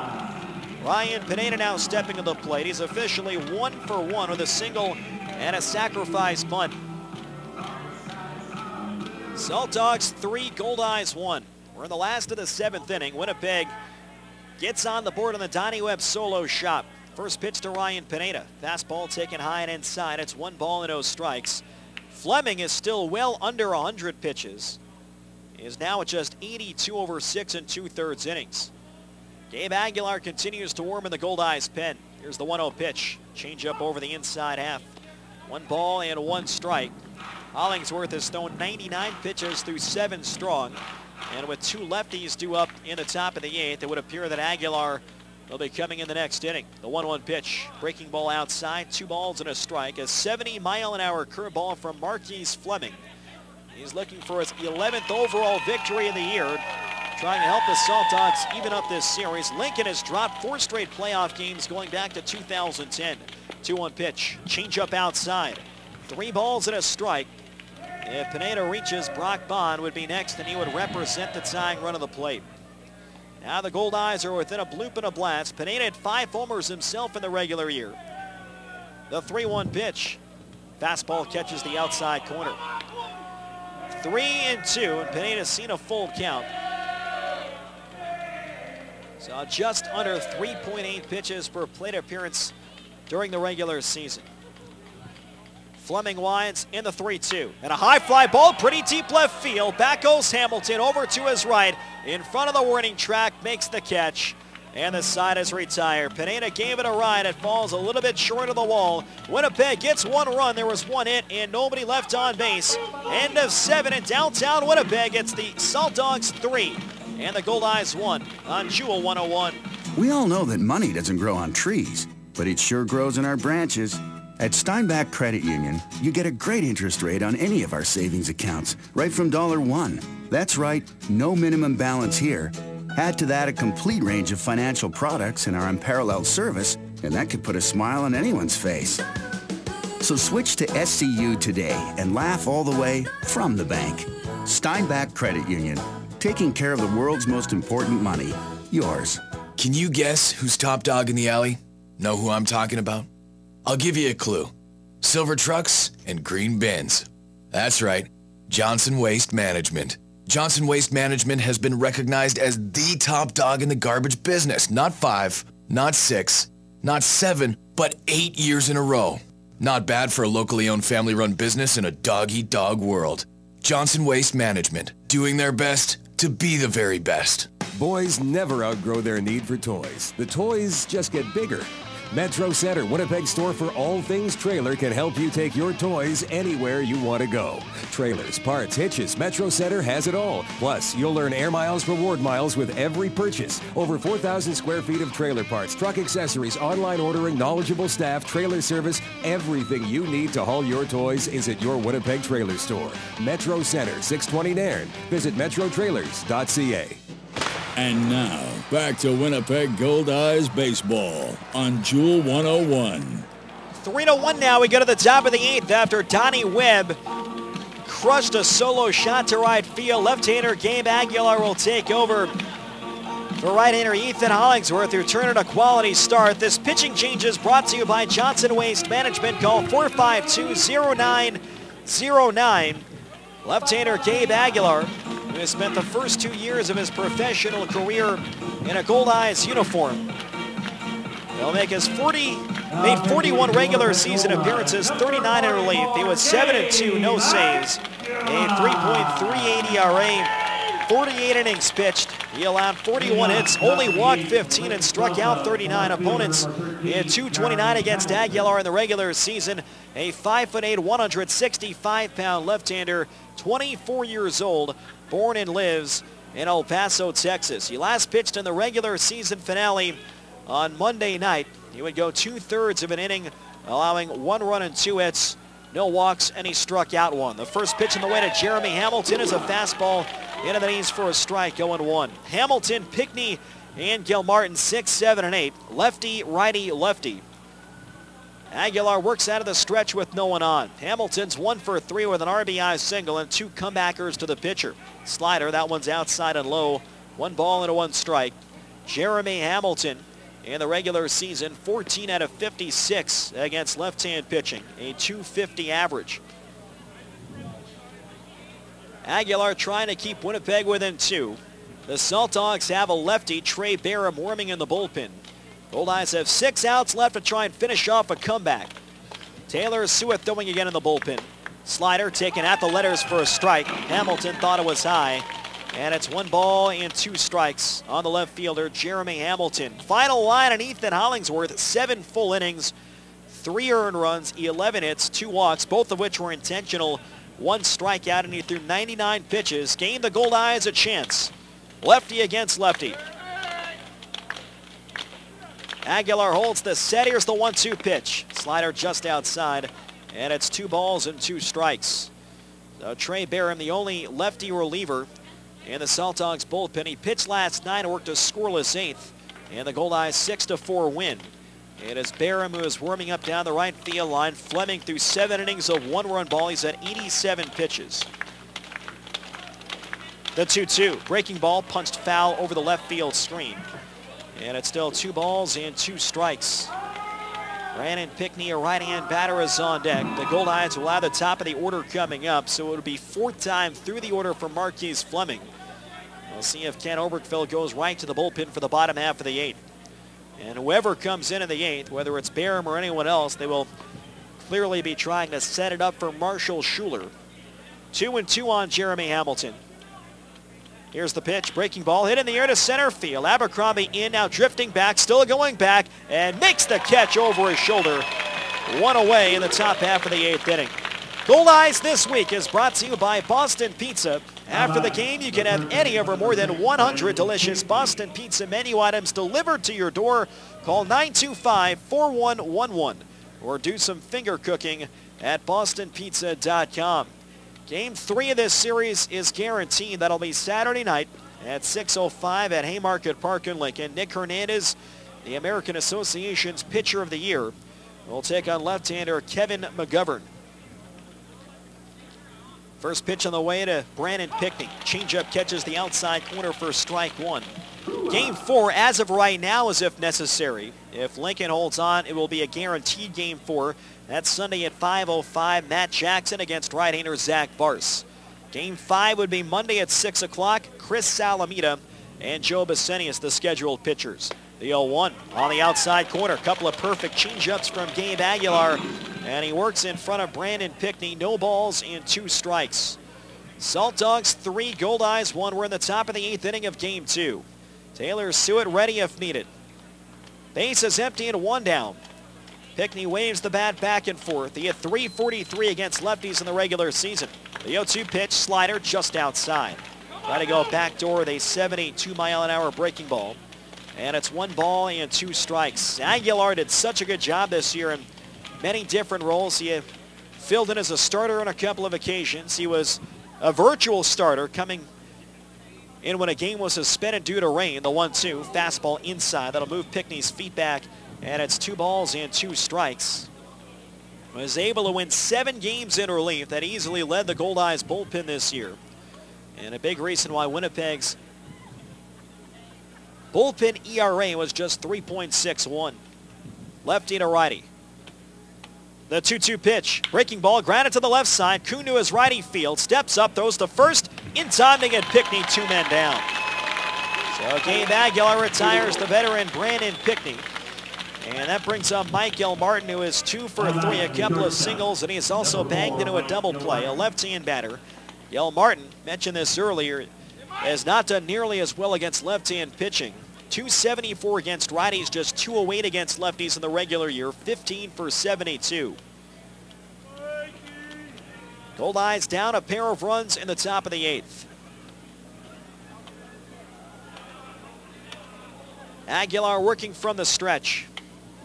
And the pitch. Swinging a pop-up behind short. Out goes Kuhn, a tough play. In comes Webb. Kuhn backpedaling, called off by Webb. Webb makes the catch, and Gabe Aguilar has a 1-2-3 top of the 8th. Nothing across for the Saltdogs. Middle of the 8th inning. Here in Winnipeg, it's 3-1 Saltdogs and Jewel 101. Watching the game is something to enjoy. But remember, drinking any alcohol and driving don't mix. Drinking and driving puts you and others in danger. Your best bet is a designated driver who has had no alcohol. Enjoy the game, but whatever you do, don't drink and drive. To keep Manitobans safe behind the wheel, police are increasing enforcement near you. Watch for them. A message from Manitoba Public Insurance. The Goldeyes Field of Dreams Foundation supports children's charities in Manitoba. I'm Tony Fletcher, Foundation President, urging you to get involved with the Fillmore Riley Case for Kids program by pledging a dollar amount per Goldeyes strikeout. Or show your support by picking up a Goldeyes license plate from your local auto pack dealer. The foundation receives $30 from each one sold. Thanks to you, the Field of Dreams Foundation has donated more than $1.6 million to children's charities. The new Jewel 101 is your official source for everything Winnipeg Goldeyes. Tune in as we broadcast the games on air this baseball season. Listen live online at jewel101.com. And stay tuned for station exclusives, contests, and giveaways, including your chance to see the Winnipeg Goldeyes live in action. Jewel 101, the official radio home of the Winnipeg Goldeyes. For more Goldeyes news, schedules, and information, check out the all-new jewel101.com.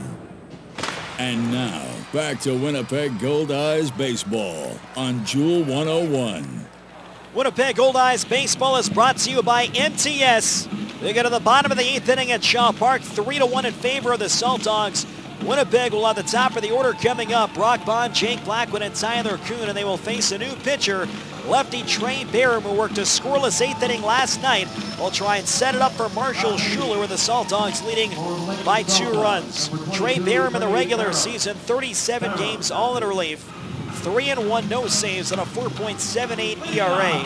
43 1/3 innings pitched, 44 hits allowed, 20 walks, 34 strikeouts. Opponents hit .265 against the left-hander Trey Barham. 6 foot even, 225 pounds, a 28-year-old left-hander from Norfolk, Virginia. Brock Bond, a switch hitter, will bat right-handed for the first time tonight. 0 for 2, a ground out, a pop out, and he has drawn a walk. Bond hit well against lefties in the regular season. First pitch, fastball low, and it's 1 ball and no strikes. Bond was 14 out of 42 against lefties, a .333 average. And in his 8-year professional career, a .304 hitter against left-hand pitching. He crowds the plate, the 1-0. Changeup misses outside, 2 balls and no strikes. Barham last night a scoreless inning, 1 hit, no walks, 1 strike, and he did throw 19 pitches. Right-hand batters against Trey Barham in the regular season at .252.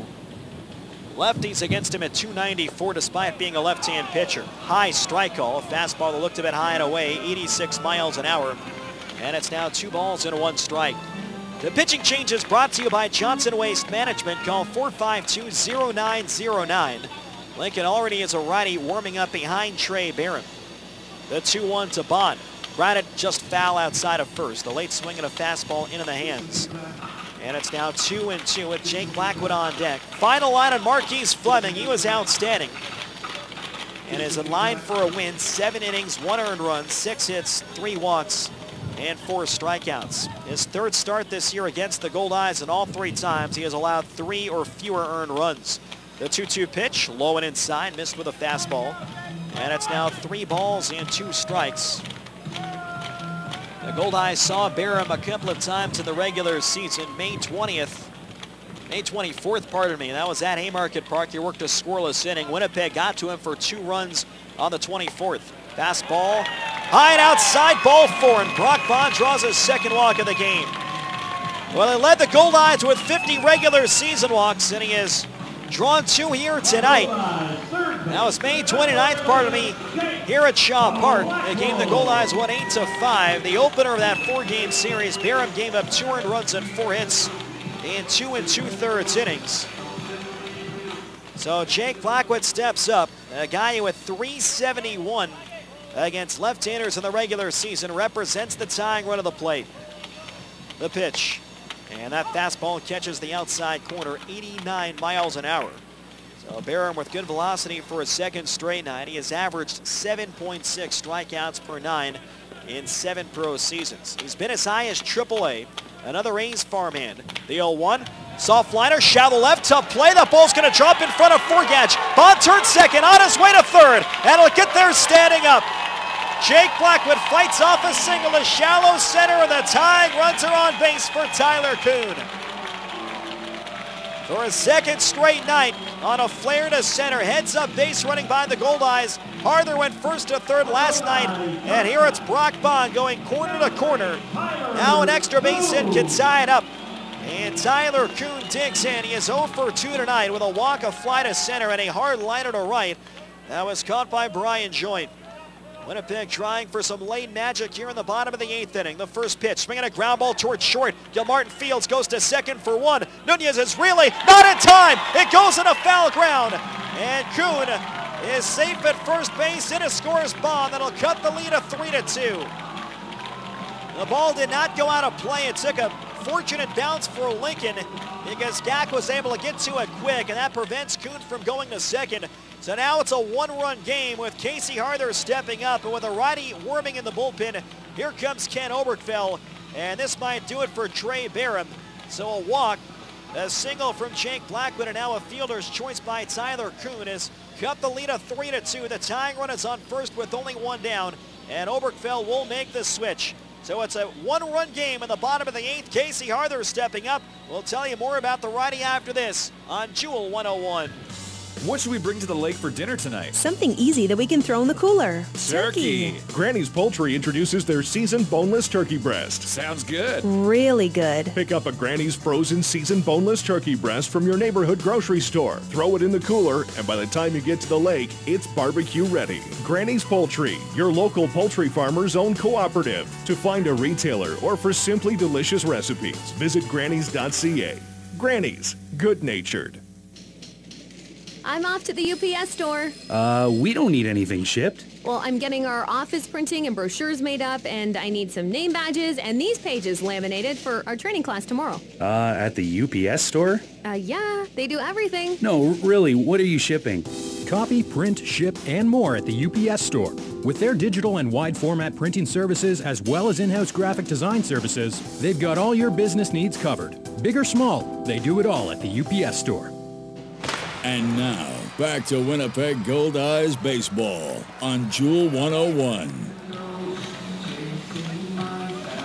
This pitching change is brought to you by Johnson Waste Management. Call 452-0909. Hard throwing right-hander Johnny Montoya, who also pitched last night. He worked a scoreless 7th. Will take over for Trey Barham, who is responsible for Tyler Kuhn on first, the tying run. Johnny Montoya who began the year with the Fargo-Moorhead Redhawks, was signed by the Saltdogs midway through the season. 33 total appearances, all in relief, 4-2 no saves, a 4.47 ERA, 44 1/3 innings pitched, 44 hits allowed, 29 walks, 35 strikeouts. Opponents in .265 against Montoya in the regular season. Johnny Montoya, 5'10", 190 pounds, turned 28 years old at the end of August, originally from Caracas, Venezuela. Grew up, though, in the United States, played high school ball in Miami, Florida, then played college baseball in Tennessee. Casey Harther swings and misses at a fastball low and outside. It's no balls and 1 strike. Montoya last night, a scoreless 7th. No hits, a walk, 1 strikeout. He threw 21 pitches. So it's 3-2 Saltdogs. Winnipeg has scored in back-to-back innings, trying to overcome a 3-0 deficit. Harther drives one deep down the right field line, slicing foul. Over by the patio deck. Good opposite field swing by Casey Harther. The wind still blowing in that direction. And the count goes to no balls and 2 strikes.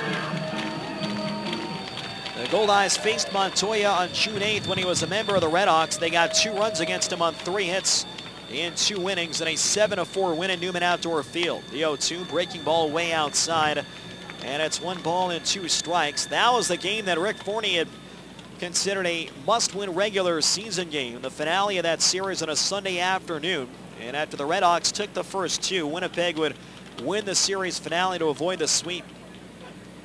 The 1-2 pitch, slider low and outside, 2-2, and that actually sparked an 8-game head-to-head winning streak against the Fargo-Moorhead Redhawks. 1 on and 1 out. Kuhn can run. 11 for 13 in steals in the regular season. The 2-2 pitch, swinging a ground ball towards the hole. Tough play. Nunez to his lefty fields. Though to first is just in time to get Casey Harther. So a tapper off the end of the bat to the right side. It does advance Kuhn in his scoring position. And now Reggie Abercrombie will step to the plate. A single could tie it. Reggie with a home run could give the Goldeyes their first lead of the ball game. It is 3 runs, 11 hits, 1 error for the Saltdogs, 2 runs, 7 hits, and no errors for the Winnipeg Goldeyes. Montoya in his 5th year of professional baseball, all spent in the independent ranks. A career 4.61 ERA, a 16-18 record with 13 saves, and he has predominantly been a relief pitcher in his 5 pro years. Former big leaguer Dan Reichert, who once played for the Lincoln Saltdogs in 2007. He's in his 2nd year as pitching coach under Ken Obergfell. Just went out and had a quick talk where the hard-throwing righty Johnny Montoya had to approach Reggie Abercrombie. Tonight he is 0 for 3. Ground out to short, and he has grounded into a pair of double plays. The first pitch, fastball high and outside, had some zip to it at the end. It was clocked at 86, but looked a little bit harder than that. It's 1 ball and no strikes. Goldeyes just looking for a single here. They've got Tyler Kuhn on second, who has very good speed. Right-hand pitcher, right-hand batter. And the 1-0. Fastball misses inside. That one got up to 88. And it's 2 balls and no strikes. Reggie at .317 in the regular year with 2 outs and men in scoring position. 20 for 63. He is a .319 hitter in that same situation over the last 5 years. Kuhn getting a huge lead off of second. And the 2-0. Fastball, that one comes over the inside half. Looked like a hard cutter from Johnny Montoya. He threw it in and it came back over the middle of the plate. It's now 2 balls and 1 strike. The team's grinded through an hour and 19-minute rain delay. And the Goldeyes with a chance here in the bottom of the 8th. The 2-1, swing and a miss. That was a slider just a bit outside, 75 miles an hour. And Montoya has come back from a 2-0 count to even things up.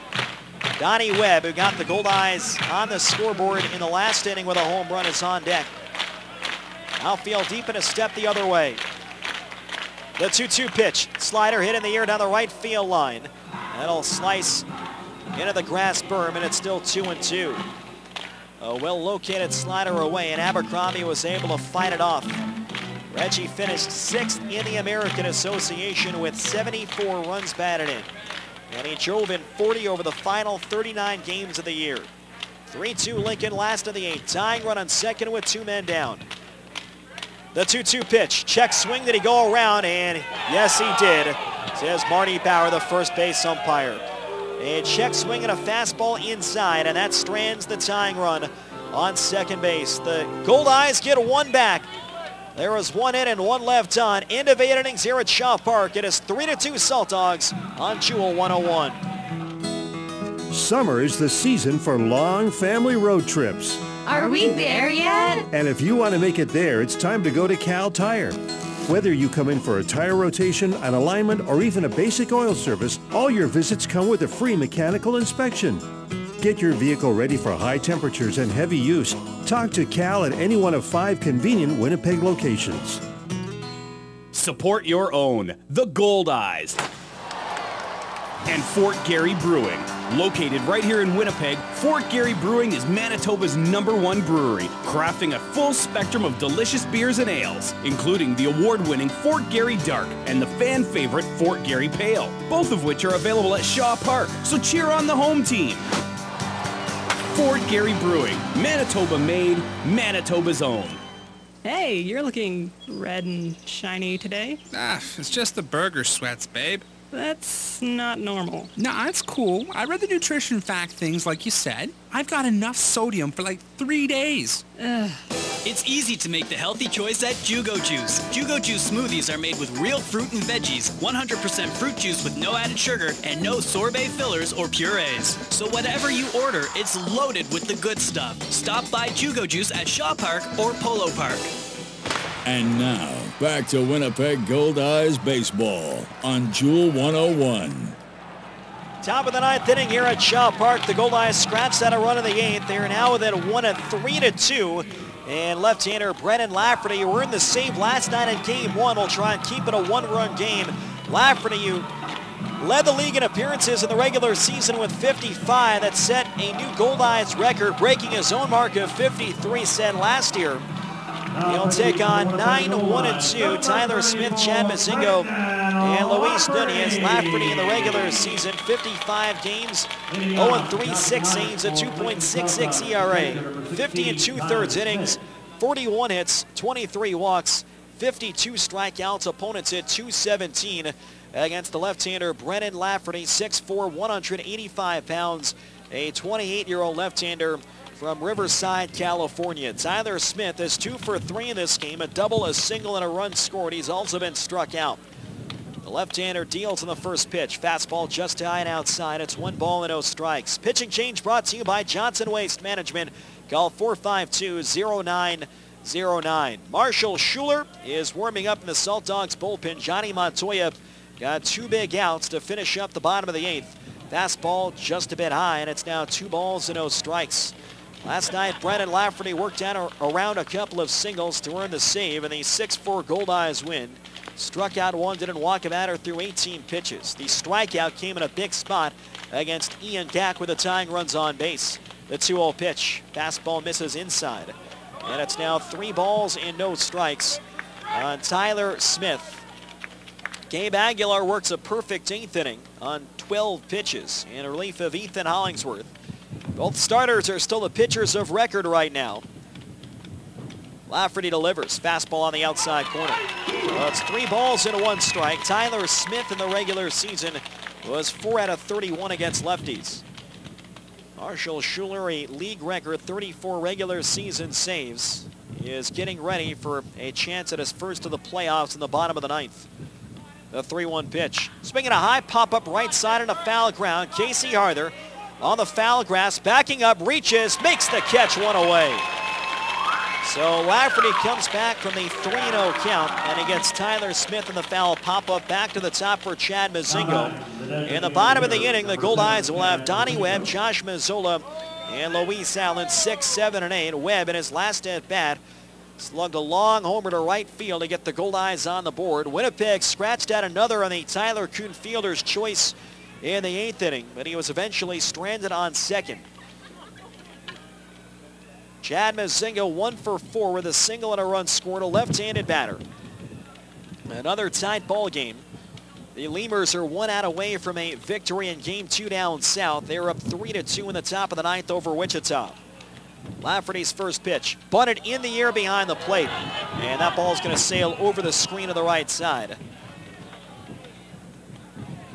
So the count is 0-1 on Chad Mozingo. Mozingo against lefties in the regular year did all right, 21 out of 72, a 292 average. In fact, that was slightly higher than his 286 average against right-hand pitchers. Lafferty may very well be the best left-handed relief pitcher in the American Association. Really, the only other guy that might give him a run for his money is Joe Harris of the Fargo-Moorhead Redhawks. Blackwood even with a bag at third. And the 0-1 pitch. Swing and a miss. Nasty changeup low and away. And the count is quickly no balls and 2 strikes. 3 runs, 11 hits, 1 error for the Saltdogs, 2 runs, 7 hits, and no errors for the Goldeyes. 1 out and nobody on in the top of the 9th inning. Luis Nunez, a right-hand batter, is waiting on deck. Lafferty set below the belt. The 0-2 to Mozingo. Changeup low and outside, 1-2. We did not have a winner for tonight's trivia question, brought to you by the Place Louis Riel Suite Hotel in downtown Winnipeg. Our question tonight was, who is the Goldeyes' all-time leader in playoff runs batted in? And the answer was Brent Sachs with 24. Playing for the Goldeyes from 1999 through 2003. The 1-2 pitch. Changeup bounced in front. And that one might have clipped the top of Luis Allen's foot. It's now 2 balls and 2 strikes. There will be a Game 3. And that is scheduled for Saturday night, 6:05 at Haymarket Park in Nebraska. Nick Hernandez takes on left-hander Kevin McGovern. Matchup of 2 lefties in Game 3 of this series. If Lincoln holds on, it'll be a swing game with the winner moving within 1 game of winning the series. The loser will be facing elimination. If Winnipeg comes back, though, the Goldeyes will have a chance at a 3-game sweep. Lefty against lefty. The 2-2 pitch. Swinging a grounder over the mound. Kuhn charging in front. Reaches down. He fields. Bobbles throw to first is just in time to get Mozingo. Kuhn briefly had trouble getting it out of his glove, but he gunned it over to Casey Harder. And they get Mozingo by about 1/4 of a step. Mozingo briefly argued with Marty Bauer, but he heads back to the dugout, and it's 2 outs and nobody on base. Good recovery by Tyler Kuhn to make that strong throw. Here's Luis Nunez, 2 for 4 with a single and a double. And both hits came on 0-2 counts. Lafferty retired Smith on the pop out and foul ground. Mozingo just grounded out to Kuhn up the middle. 3-2 Saltdogs in the top of the 9th inning. Lafferty is ready. And the first pitch to Nunez. Changeup taken low and outside. It's 1 ball and 0 strikes. Luis Nunez in the regular year, 19 for 47 against left-hand pitching. A 4.04 average, one of the best among the Saltdogs regulars. The 1-0 pitch on the inside half. Hard fastball, 87 miles an hour, 1-1. In both cases where Nunez picked up a hit in an 0-2 count, it almost looked like he was cheating on the off-speed pitch. Did it on a breaking ball from Ethan Hollingsworth in the first, and that would appear to have been a changeup from Hollingsworth in the top of the 5th. The 1-1. Swinging a high bouncer towards third behind the bag. It's a fair ball. Blackwood's got it. Nunez never ran. Blackwood throws the first, and the inning is over.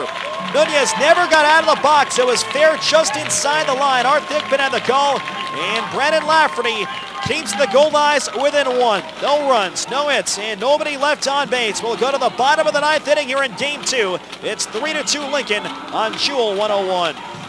When's the last time your bank gave you a great big kiss when you walked through the door? Excuse me? That's what they do at Sonova Credit Union. Their DOG, you know, Director of Greetings, is a St. Bernard who welcomes all members. Wow, can he schedule appointments too? No need. At Sonova, you don't need an appointment, ever. Drop by whenever works for you. Bank brighter with Sonova Credit Union at one of their 11 branches throughout Manitoba, with convenient 7 days a week service in Winnipeg. Honey, where should I put this? In the basement. I don't think there's any room. Sound familiar? If your home or garage has accumulated more than it can hold, let BFI Canada help. Rent a temporary bin from BFI for a day, a week, or longer. Too much stuff? Then call the Blue. Call BFI Canada to schedule your delivery today. BFI Canada, a Progressive Waste Solutions company. The Winnipeg Goldeyes make dreams come true by providing live baseball experiences to charities, nonprofit groups, and inner-city programs. Now with the Goldeyes Community Zone, even more memories are available to be made. For group tickets, contact the Goldeyes at 982-BASE. These seats are made possible through generous donations from the Community Zone partners. So from the Winnipeg Goldeyes and Community Zone recipients, thank you, CN, Princess Auto, Christie's Office Plus, Volkswagen Canada, the Players Cup, MTS, and University of Winnipeg. And now, back to Winnipeg Goldeyes baseball on Jewel 101. Bottom of the ninth inning at Shaw Park. The Goldeyes trailing by a score of 3-2. They will need at least one run to try and tie it and send this to extra innings. They set up 6, 7, and 8. Donnie Webb, Josh Mazzola, and Luis Allen. And tonight they will have to try and come back against the guy who set a league record for saves this year. All-star closer Marshall Schuler in the regular season, 50 appearances. All in relief, he was 4-6 and set a league record with 34 saves. The previous mark had been 30. An ERA of 4.26. 50 2/3 innings, 46 hits, 23 walks, 51 strikeouts. Opponents hit .242 against Schuler in the regular season. Schuler, 6 foot, 185 pounds, a 26-year-old right-hander, originally from Anaheim, California. Donnie Webb with a home run tonight leads off. Switch hitter from the left side of the plate. And the first pitch, fastball, low and outside, 89 miles an hour. It's 1 ball and no strikes. Pitching change brought to you by Johnson Waste Management. Call 452-0909. Webb crowds the plate. Schuler from the stretch with no one on. The 1-0 pitch, swing and a pop-up foul the other way. And it's 1 ball and 1 strike. Johnny Montoya went 2/3 in the 8th. No hits, no walks, 1 strikeout through 11 pitches to bridge the gap to Schuler here in the 9th. Schuler trying to close it out for Marquise Fleming. Pitched very well over 7, only allowed 1 earned run. Schuler comes set of the belt. Here's the 1-1 to Donnie Webb. Low and inside. It's now 2 balls and 1 strike. Schuler last year began at the Grand Prairie Airhawks, but was later traded to the El Paso Diablos. He had one of the better years among relievers in the league in 32 games with El Paso, an ERA of just 1.48. He won 7 games for El Paso and also saved 13. And when the Diablos ceased operations, his rights were purchased by Lincoln going into 2014. The 2-1 pitch to Webb. Swing and a miss through a fastball by him high, and it's now 2 balls and 2 strikes. The Goldeyes have faced him twice this year. May 30th here at Shaw Park. Reggie Abercrombie hit the dramatic 2-run walk-off homer to give the Goldeyes a 5-4 win. Then 2 nights later, Schuler bounced back and worked a scoreless 9th and a 4-1 victory for Lincoln. Fastball misses way inside. So a full count on Donnie Webb. That one had some extra tailing action to it as Webb had to move his feet back. He represents the tying run at the plate. Josh Mazzola, power hitter, is on deck. The 3-2 to Webb and a drive towards right center field. Coming on his foregatch to his left, makes the catch. And there's 1 man down in the bottom of the 9th inning. Webb put a good swing in the ball in 3-2. So there's 1 away. The Goldeyes 2 outs left to work with. Marshall Schuler, in his 5th year of professional baseball, drafted by the Phillies in 2010. A 37th round pick out of the Colorado School of Mines. He played for 2 Phillies affiliates in 2010, then moved to the independent ranks in 2011. He has 68 career saves. The first pitch to Mazzola, and it's a fastball on the outside corner, an even 90 miles an hour. No balls and 1 strike. Ethan Hollingsworth pitched well, a quality start, 3 earned runs over 7. It would be a tough luck loser if Winnipeg is unable to come back. The 0-1 pitch, breaking ball misses high and inside, and it's now 1 ball and 1 strike. Mazzola gets tied with a 1 swing. Winnipeg stranded the tying run on second base in the 8th. Schuler survived the full count on Webb on the line out to right center field leading off this inning. Righty against righty. The 1-1 to Mazzola. Swing and a miss at a high fastball. 91 on the radar gun. The hardest pitch thrown by Schuler in the inning. It's 1 ball and 2 strikes. Now, we mentioned the higher ERA for Marshall Schuler this year. 4.26. But he has not blown a save since the end of June. Luis Allen is on deck. Here's the 1-2 pitch. Fastball taken low and outside. Backhanded off the dirt by Tyler Smith, and the count is 2-2 on Josh Mazzola. He had 16 homers in the regular season, tied for 11th in the American Association. 3-2 Lincoln, bottom half of the 9th inning. Schuler comes set, first base side of the rubber. The 2-2 pitch, hit on the ground to the right side, moving over Nunez, backhands from the grass, turns those to first. And it's just in time to get Mazzola, and the Goldeyes are down to their final out. The previous single season saves record was 30, and it was a shared record. Chris Regas first did it in 2008. Saved 30 games for the eventual champion Sioux Falls Canaries. Regas was an all-star this past year with the Kansas City T-Bones.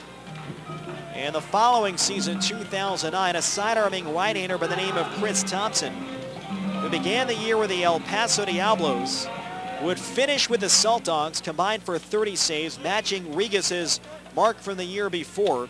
And Thompson helped the Saltdogs win the championship.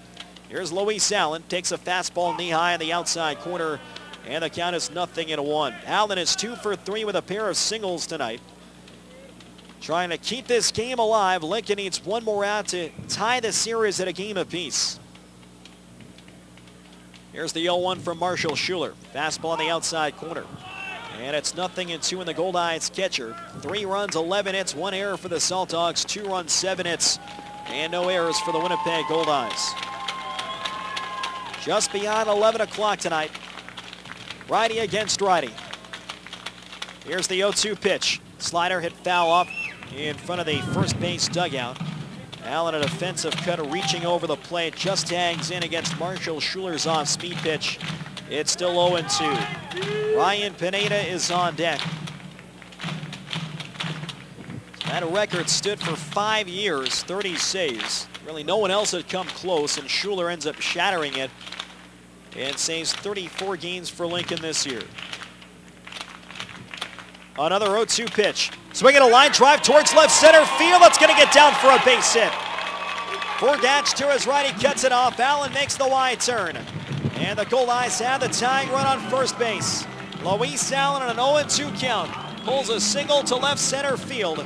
And now Ryan Pineda will step up. Allen is now 3 for 4. So the Goldeyes are still alive. It looks like Jordan Guida is going to go out and pinch run for Luis Allen, so that'll give Winnipeg a little more speed in case Pineda can drive one into the gap. Pineda tonight is 1 for 2. He laid out a sacrifice bunt in the 3rd, single down the left field line in the 5th, and in the 7th inning, he had a deep fly ball to left field that kind of faded in the chillier weather. It was run down by Jeremy Hamilton on the edge of the warning track, so an extra base hit could tie it. Jordan Guida, the tying run at first and 2 men down. Lincoln in no doubles defense. Their outfielders almost at the warning track. Pineda, a right-hand batter, 5 regular season home runs. The first pitch, swinging a line shot foul the other way. Pineda just a little bit behind on that fastball for Marshall Schuler. Pineda and Schuler teammates briefly last year in Grand Prairie, and then saw each other quite a bit down the stretch. Pineda finished the year with the Air Hogs, Schuler with the Diablos, 2 South Division rivals over the last few seasons. So it's 0-1 on Ryan Pineda. Guida pinch running for Luis Allen, the tying run on first with 2 outs. 3-2 Saltdogs. We're in the bottom of the 9th inning of Game 2. Chris Kissick warming up in case Winnipeg is at least able to tie things up. Pineda crowds the plate. And the 0-1 pitch. Fastball just a bit high, 89 miles an hour. Good take by Ryan Pineda. It's 1-1. Schuler's got some firm stuff tonight. He's been 89-91 consistently with a little bit of late action. Appears to be a 4-seam fastball from the righty. Guida with about an average lead at first. He's held by Ian Gack. the 1-1. Swinging a ground ball up the middle. To his left is Gilmartin. He fields, flips to second just in time to force out Guida.